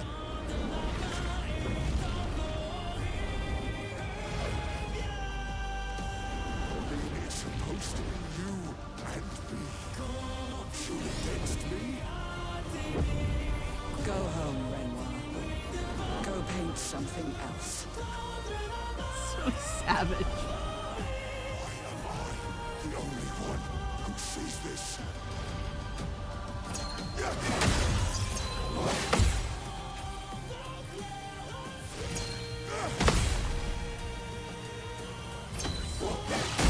Oops, no blade.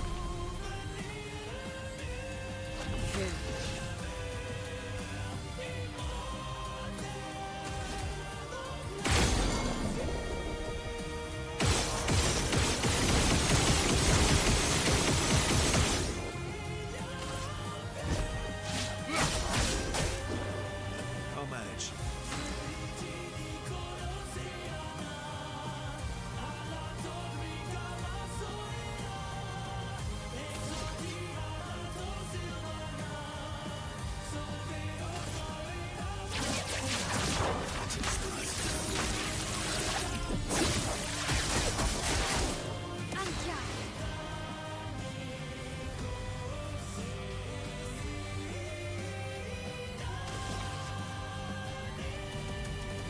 All right.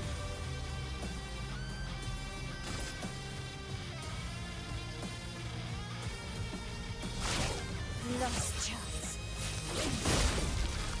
I can do it. Hey, Renoir. Get the fuck Get out of the this canvas. canvas.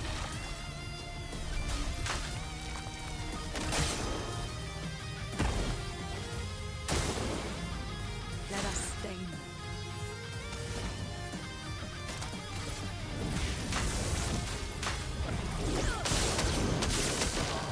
Okay, we're pretty much at the end here.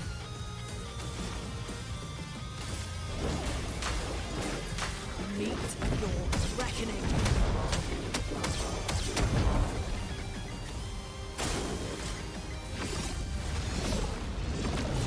Aside, the canvas is killing you both. Not this time!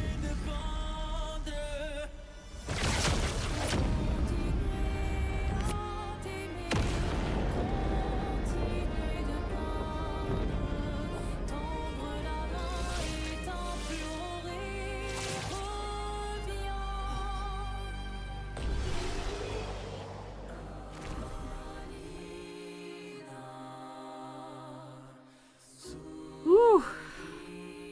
GG's.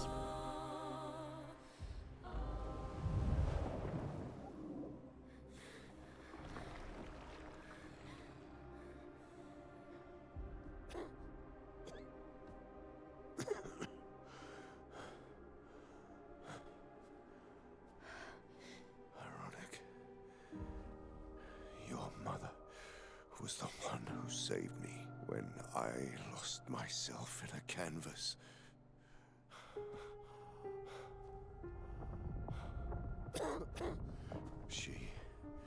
She taught me how to safely use our gift. How to soar without flying too close to the sun. We painted hundreds of canvas worlds, pushing the very boundaries of creation. And she never let me forget that every day we spent here has a price.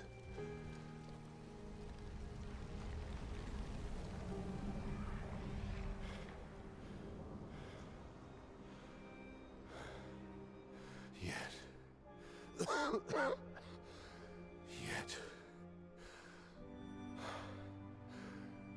here we are now. So trust her. If she's doing this, then... I trust what she taught me. This is not a game. You think you know what's at stake, but you don't. I know precisely what's at stake. You want control. You want to feel like you're doing something. You couldn't save Verso, so you want to save us. Except you're not. Destroying the canvas won't help us move on. It'll just deny us the one place that helped us feel again. 67 years. 67 years I spent trapped within the monolith. But I persisted. I persisted. Do you know why? Do you know why I cannot leave her or you behind?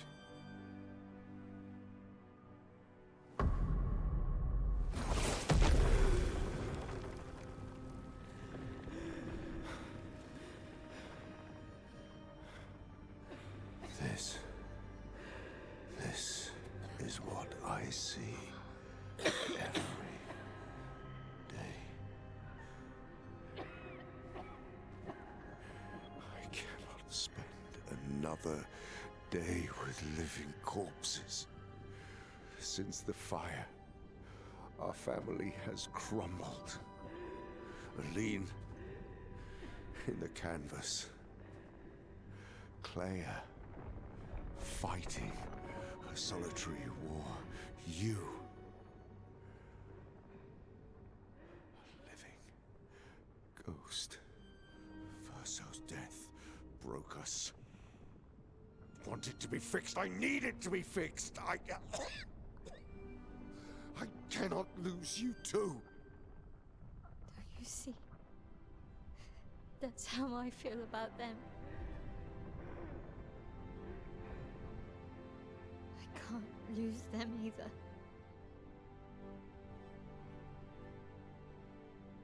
I've lost too much. Papa, see? I've lost so much. We both lost so much. Papa, I don't want to lose you either. I'm not leaving you forever. Just a little longer.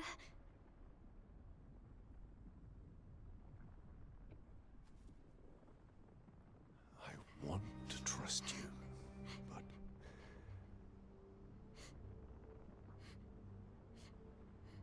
you can.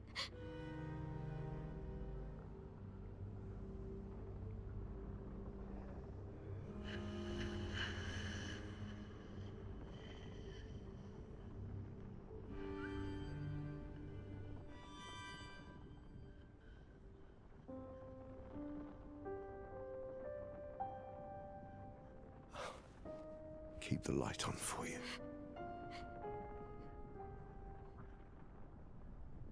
I hope you find peace.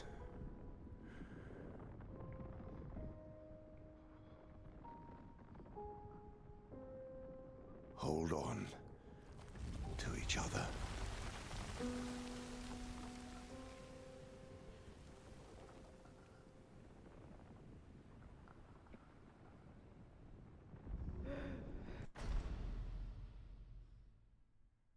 This was the first time that we heard Renoir say, I want it to be fixed. I need it to be fixed. Everything he said before, like, you know, this is killing you, I'm doing this for us, and blah, blah, blah, while he may have believed that to be true, it's ultimately him projecting his desires, what he wants, what he believes is going to save this family. And his ultimate desire, I need this to be fixed. Renoir can't handle discord within his family. He can't handle grief. More, he can't handle the way grief impacts the rest of his family. The fact that it's not like his own. Anything that disrupts order for him creates disorder in his own life that he can't handle. And so while he does what he thinks is best for everyone, it's ultimately rooted in what he wants. And we see that with Verso, and we see that with Mael, and we see that with everybody who grieves. Whoa! Lefty, what'd you go and do that for? Lefty, thank you so much for the gifted subs. Merry Christmas, my friend. It's so good to see you. Thank you so much for those gifted subs. You did not have to do that. Captain Link, hello. I really appreciate that, Lefty. A very Merry Christmas to you, friend. That really, really means a lot. I hope you're not spoiling this game for yourself. You need to play it. And Captain Link, hello.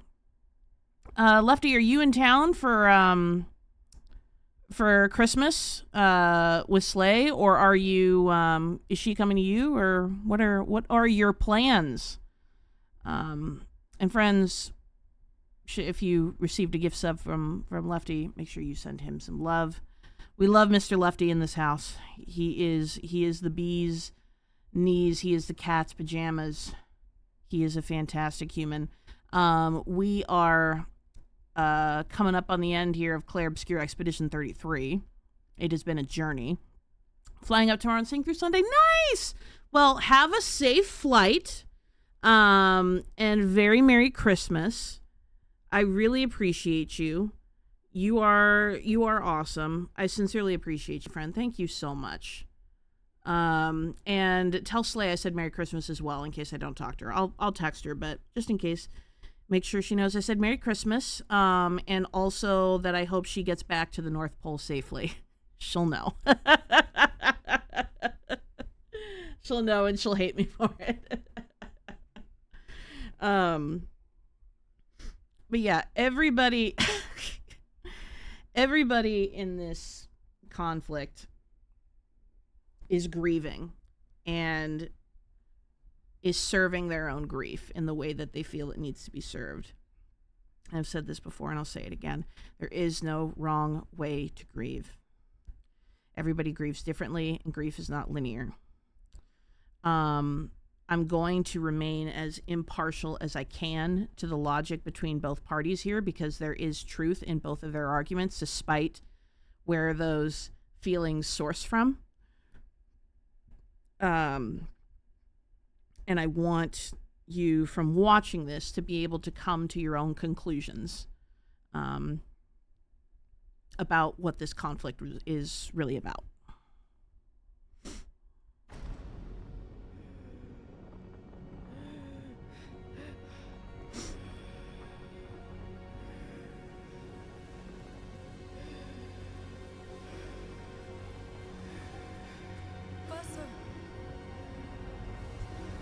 I'm sorry.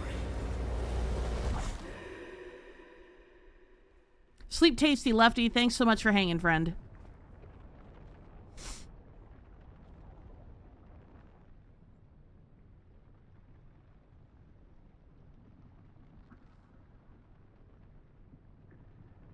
Timestamp 10:26.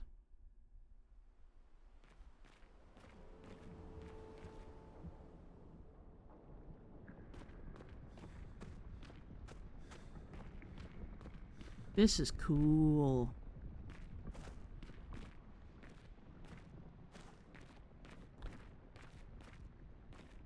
I want to make this like my desktop wallpaper.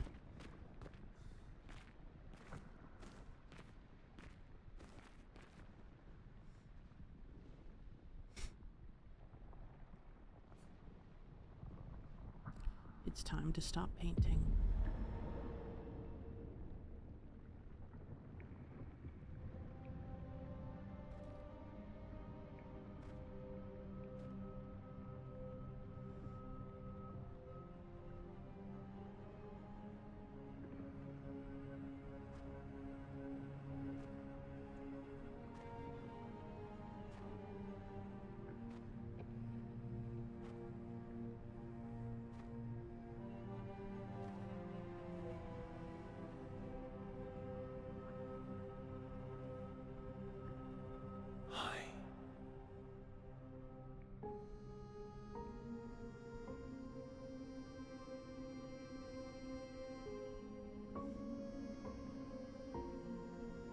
You're tired of painting, aren't you?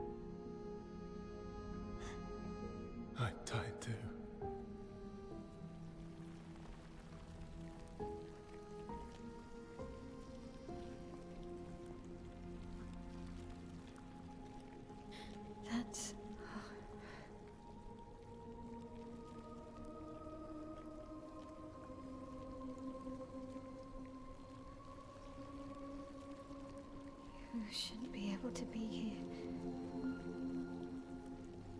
Tiamat's gift.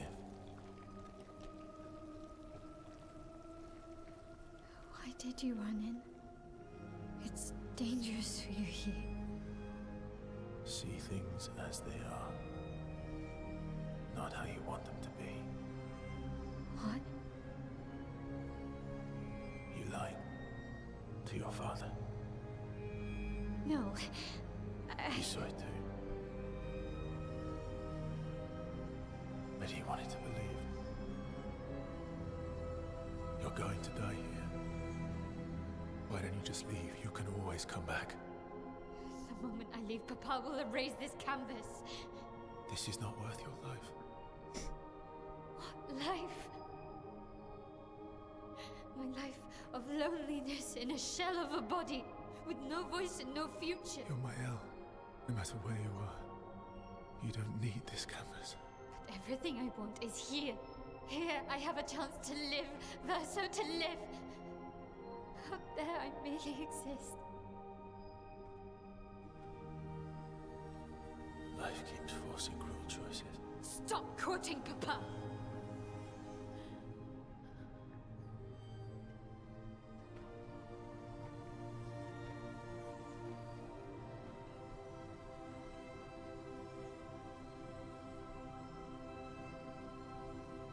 It's time to stop painting.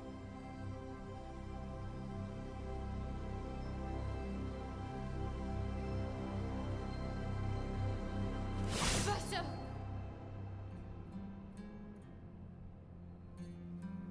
Papa also said, hold on to each other. Old friend, you've traveled miles, spinning in circles, your blind eyes on the dial, stripping I'm sorry. out colors. But it's time to say goodbye until next life.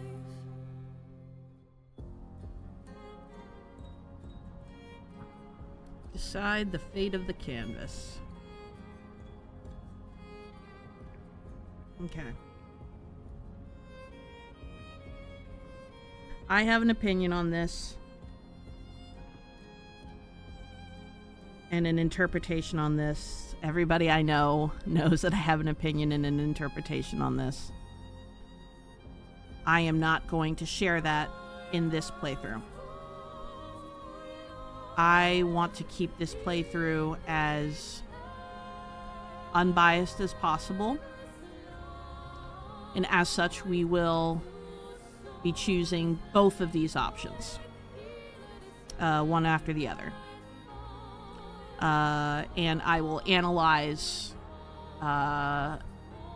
each ending on its own merit, with the hope that at the conclusion you can make your own assessment, and we can have very riveting discussions about which ending you think, which ending you preferred. I'm not going to say which ending is right or wrong. There is a lot of discourse surrounding these two choices. The choice to preserve the canvas and the choice to destroy the canvas. And I think that there's very logical and sound reasoning for both choices. Both endings are Clair Obscur. That is correct too. So we will examine each ending on its own merit. Starting with Mael.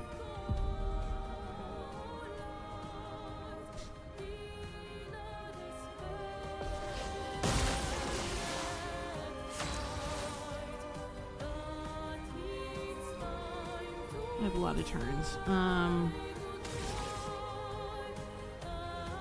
I don't want to kill him outright because there's some dialogue.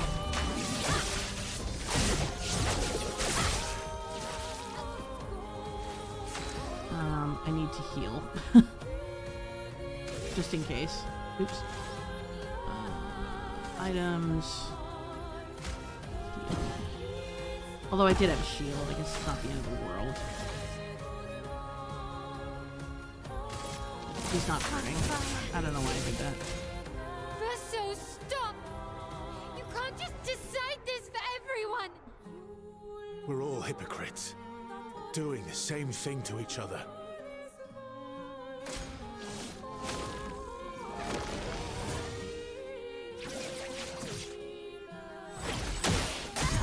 Oh dear. I can't heal myself. I forgot about that. Okay, well, sorry, Verso.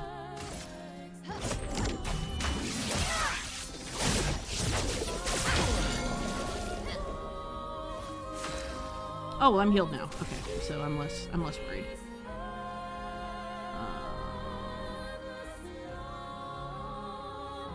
I don't want to do last chance.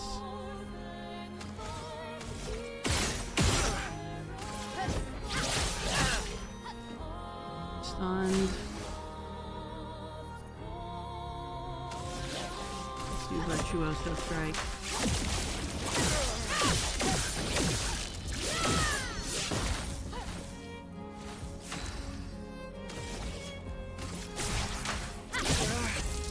Oh dear, that didn't kill you? I could have sworn it would. Oh, you're still stunned. Okay, sorry, Verso.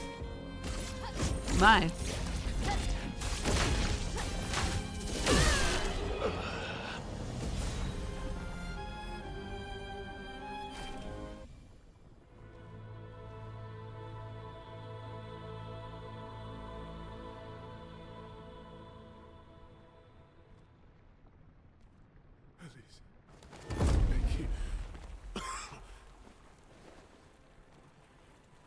Stop him from painting. Don't say that. Please. Don't say that. Please, listen to me. Only you can do this. You can do this, please. Unpaint me. Unpaint me. So, Please. I don't want this life. stop saying that. I don't want this life. I don't want this life. I just wanted to live this lifetime together. This lifetime that was stolen from us. Please. Bro. Please. I don't want this life.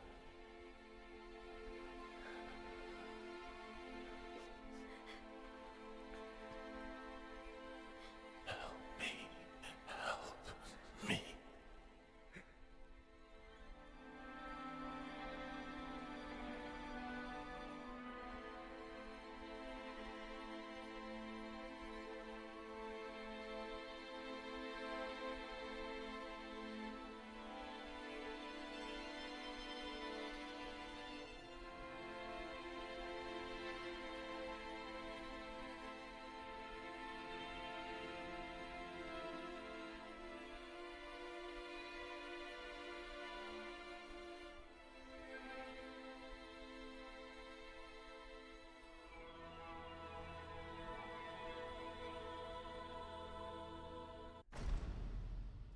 I don't want this life.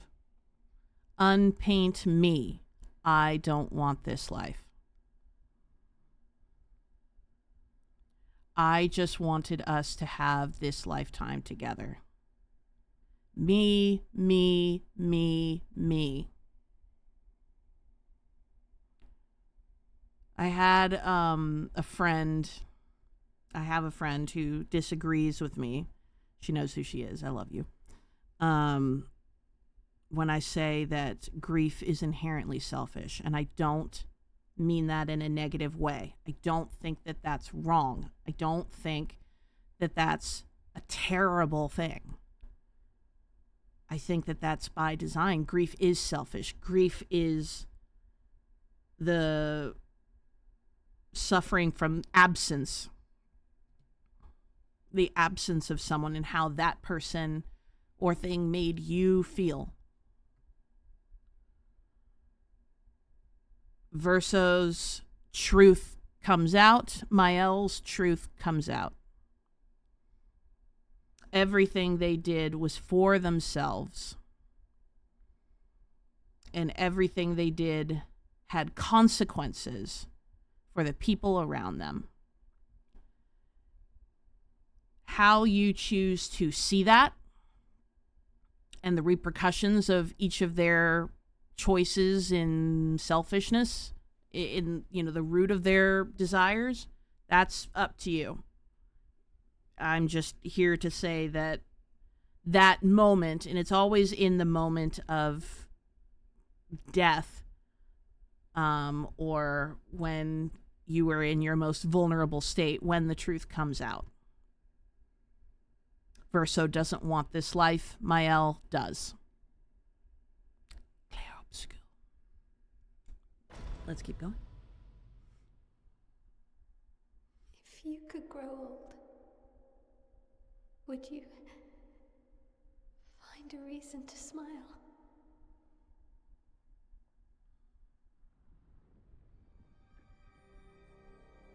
Epilogue, A Life to Paint.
Gustav, my boy.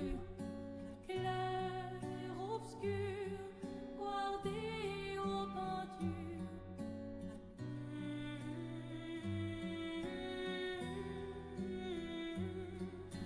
Clair, obscur, guardé aux peintures, trouvera sans elle.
ending 1.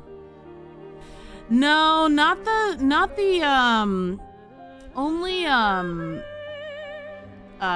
sound enter, chat enter, when you enter chat. No worries, dude. No worries at all. That was pretty much the end of it. That was the end anyway.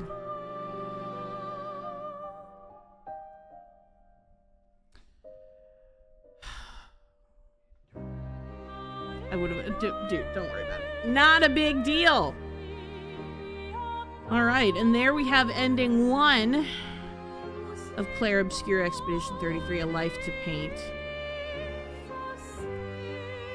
My interpretation, yes, let's see the other heartbreak. My interpretation of that scene is Maëlle repaints Lumiere. She repaints everyone in the canvas. I agree. I think Daddy Halson adds something to that ending. I might just leave it in there, honestly. It's kind of funny.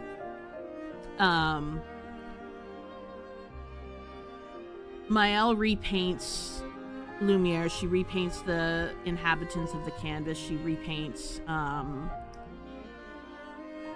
Gustave and Sophie and Pierre, Ciel's husband. And we see Verso. She has repainted Verso, though Verso looks considerably older. Actually, several people in the expedition look considerably older.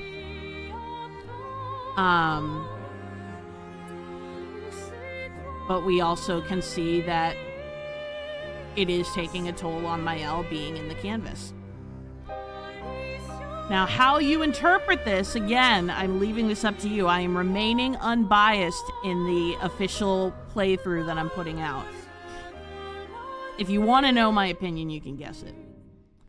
And I'm talking like to YouTube. Everyone in chat who's watching this pretty much knows my opinion at this point.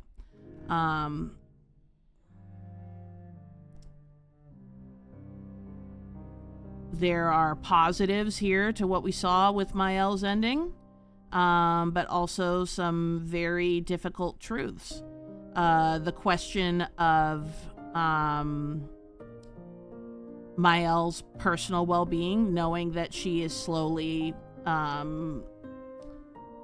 it is slowly killing her, and the question of Verso's agency. Which seemed very obvious there at the end. So it comes the question of the cost. The people of the canvas live. They are restored. They are no longer under the worry of being gammaged. But not everything is...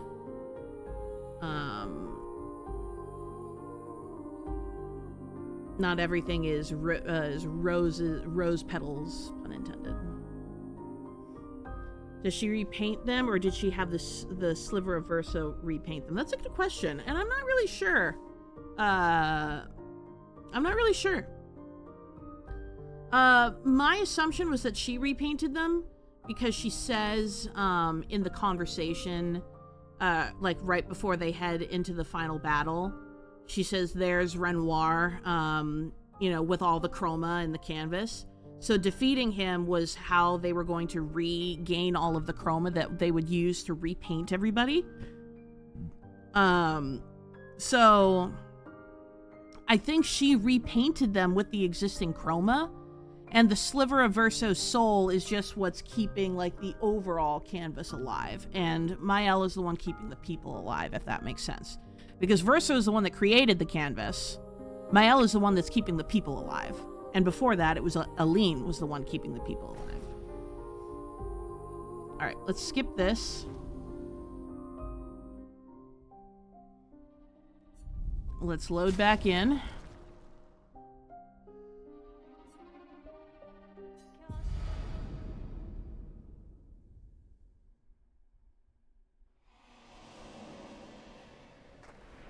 And let's load, I believe it was 10:26. of who created the people. Aline did, is my understanding here. All right, let's do Verso's ending. Let's keep it even. Or let's keep it fair. You can skip. It's the same cutscene. Yeah, Aline the first time for sure. Decide the fate of the canvas. Fight as Verso.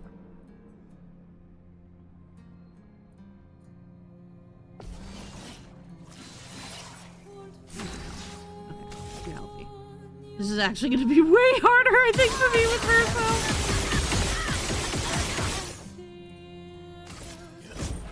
Because Verso doesn't have as many beefy attacks as Mael does.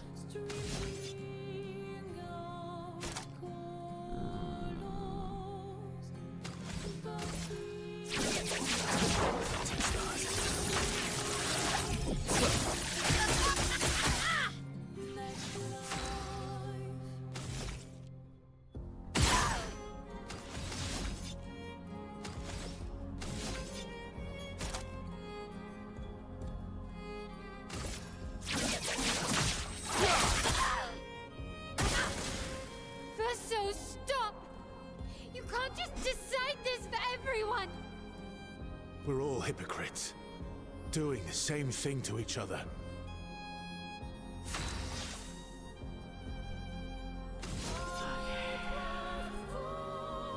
She's marked.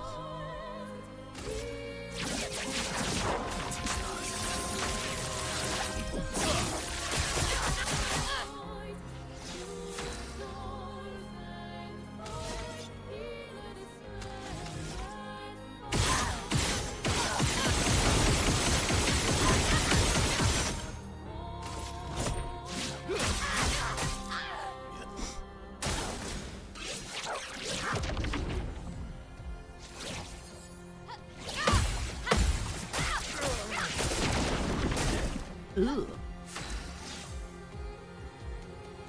Rude, Mael.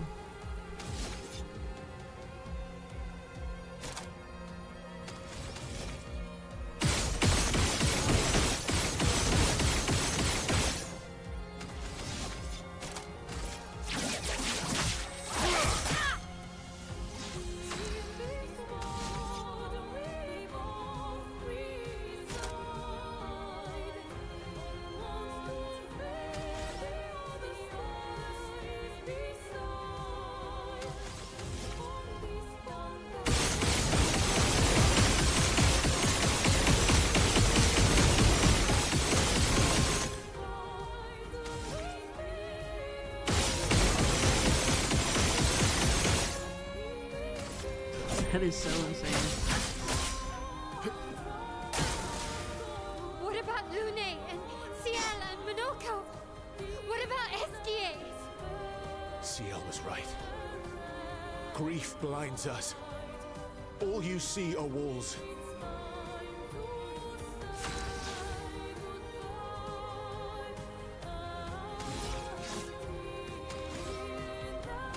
Finds Mark.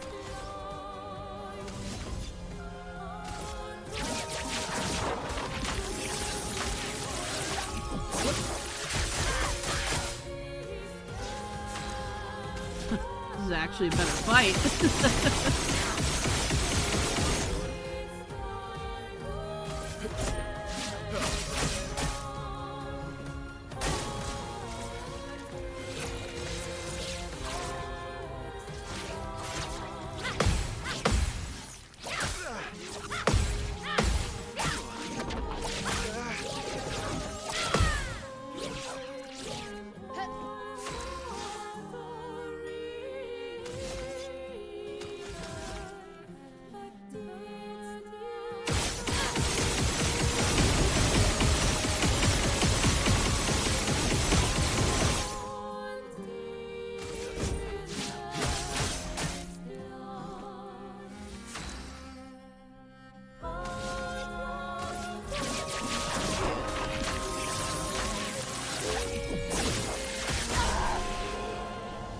Alright, let's be sad again.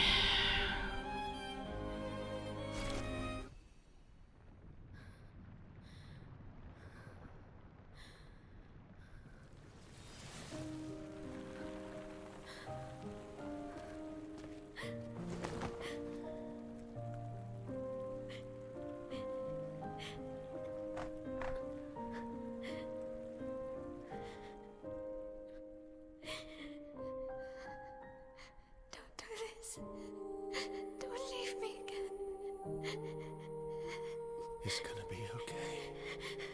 It's gonna be okay, huh? You've got this incredible power to paint. You'll never have to suffer a life you don't want. You're okay. You're okay. You're okay.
I will miss you guys.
It's okay. It's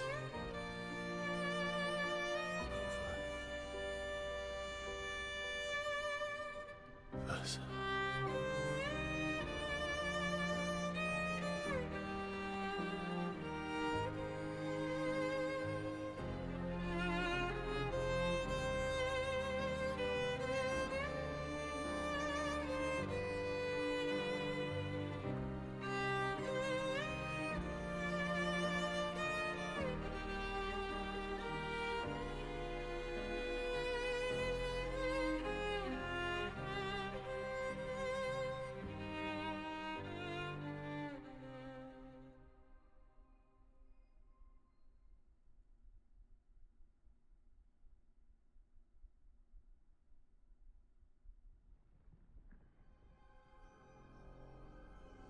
Epilogue, A Life to Love.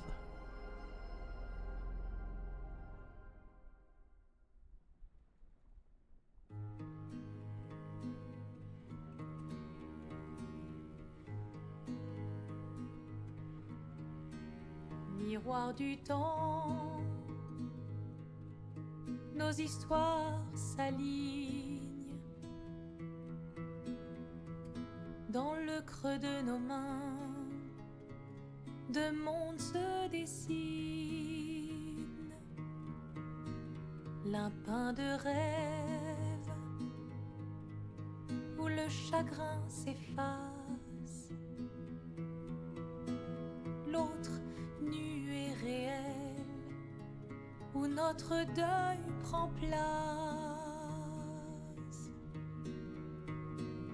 Au lendemain non écrit,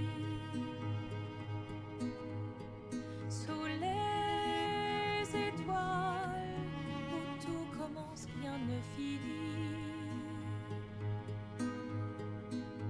Dans l'étreinte du destin, les liens restent éternels dans le dessin. Toi le vierge, horizon lointain, peignons ensemble les couleurs de demain. Au clair obscur, œuvres infinies. Chaque pas trace la route d'une vie. Au lendemain non écrit, sous les étoiles où tout commence, rien ne finit. Dans l'étreinte du destin, les liens restent éternels dans le dessin.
Again, an ending where we see that agency is lost.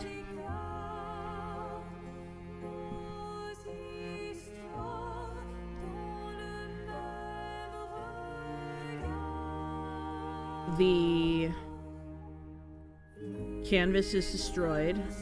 That includes everyone inside the canvas. Lune, CL, Esquier, Minoko, Verso himself.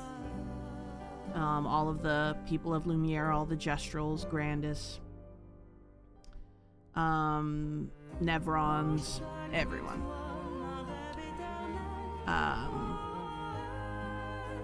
On the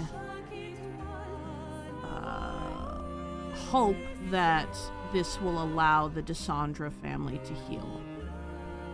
While that scene of them at the grave implies hope for that possibility, it does not in any way indicate that it's a guarantee. The first thing that leads me to that thought is as soon as Clair puts down the flowers, notices her parents having a moment, she rolls her eyes and walks away.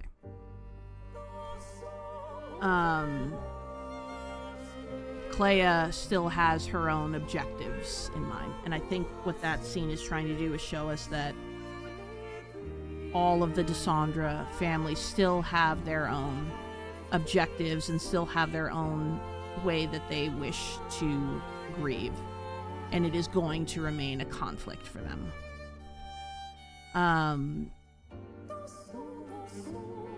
So while this ending offers the most hope in terms of everyone healing, because they're moving on, it's not a guarantee. We see that Mael returns to a world where she is disfigured, and she literally has no voice, and she's blamed for what has happened. Her mother never looks at her once in that entire scene. So, like the other ending, I think that there are some positive things. I think there are some hopeful things. But I also think that there are glaring faults. And that's the way that we're supposed to interpret both of these endings. Neither ending is a 100% perfect ending. You're going to feel uncomfortable and dissatisfied with whichever decision you make.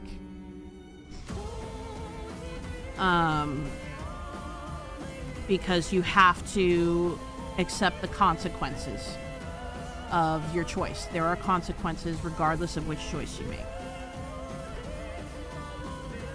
And that's kind of the sad reality.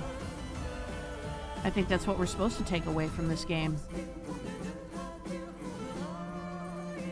Life forces cruel choices. And whichever way you want to slice it in this game, you're forced to make a cruel choice for somebody. At the cost of healing. Because both endings are a desperate desire, express a desperate desire to heal through different ways. And there's certainly ways that we can argue about how healthy or likely it is to heal based on those two paths. But that's just it.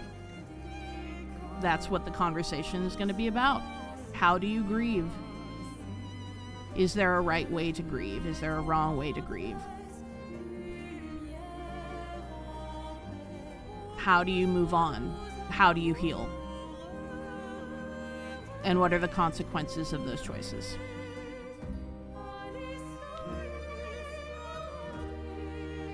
Clair has so much resentment towards her family. It's almost like she can't understand why they had to grieve the way they did since there was still another... Exactly. And that's kind of what I was saying, Mango, that especially in that ending, it implies that at least for Clair, there's no quote-unquote moving on for her. She still has a mission in mind. That rolling her eyes and walking away, she's walking away because she has something else that is her priority that she wants to do. She has not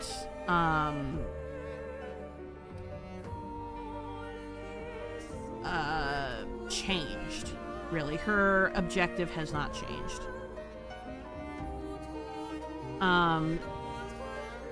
That's not necessarily wrong, but I think that that's something very much to keep in mind.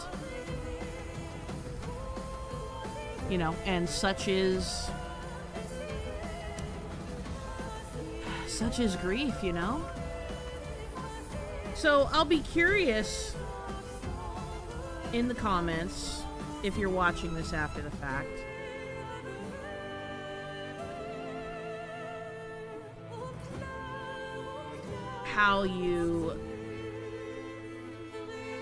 where you lean. It's hard for me to even say, like, who would you choose, because it's really hard for me to say that there is a 100% right or 100% wrong answer. I think that there's pluses and minuses to both of them, and there's there's a lingering discomfort in whichever direction you go. Even if I have my idea of, you know, which one I choose. And that's what the game's about, you know? What are you willing to sacrifice? What are you willing to forego? How much of yourself are you willing to give or not give?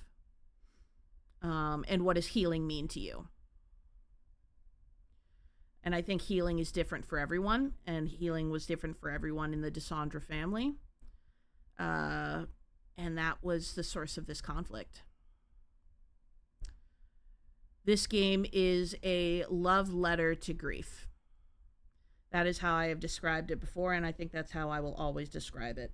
It is a love letter to grief because it provides us so many different lenses into what grief can look like, and how each manner of grieving is valid and true and honest and vulnerable, and painful in all of those things. And I think the way that people experience loss or have experienced loss or grief in their life informs the choice that they ultimately make at the end of the game. So that's what I would have to say on that subject. Just in time for the credits to finish rolling.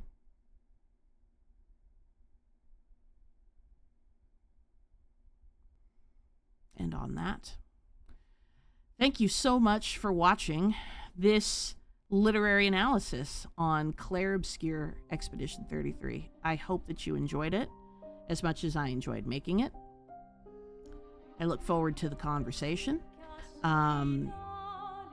If you liked the video, thank you so much, Captain Link, for the follow. If you liked the video, please leave a comment if you're watching this on YouTube. If you want to follow me on Twitch, it's twitch.tv/Professor Clair.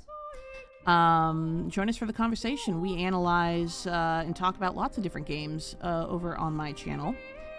We also play Dungeons and Dragons. We do lots of stuff. So again, I thank you so much for watching. For those that come after, I will see you on the next one.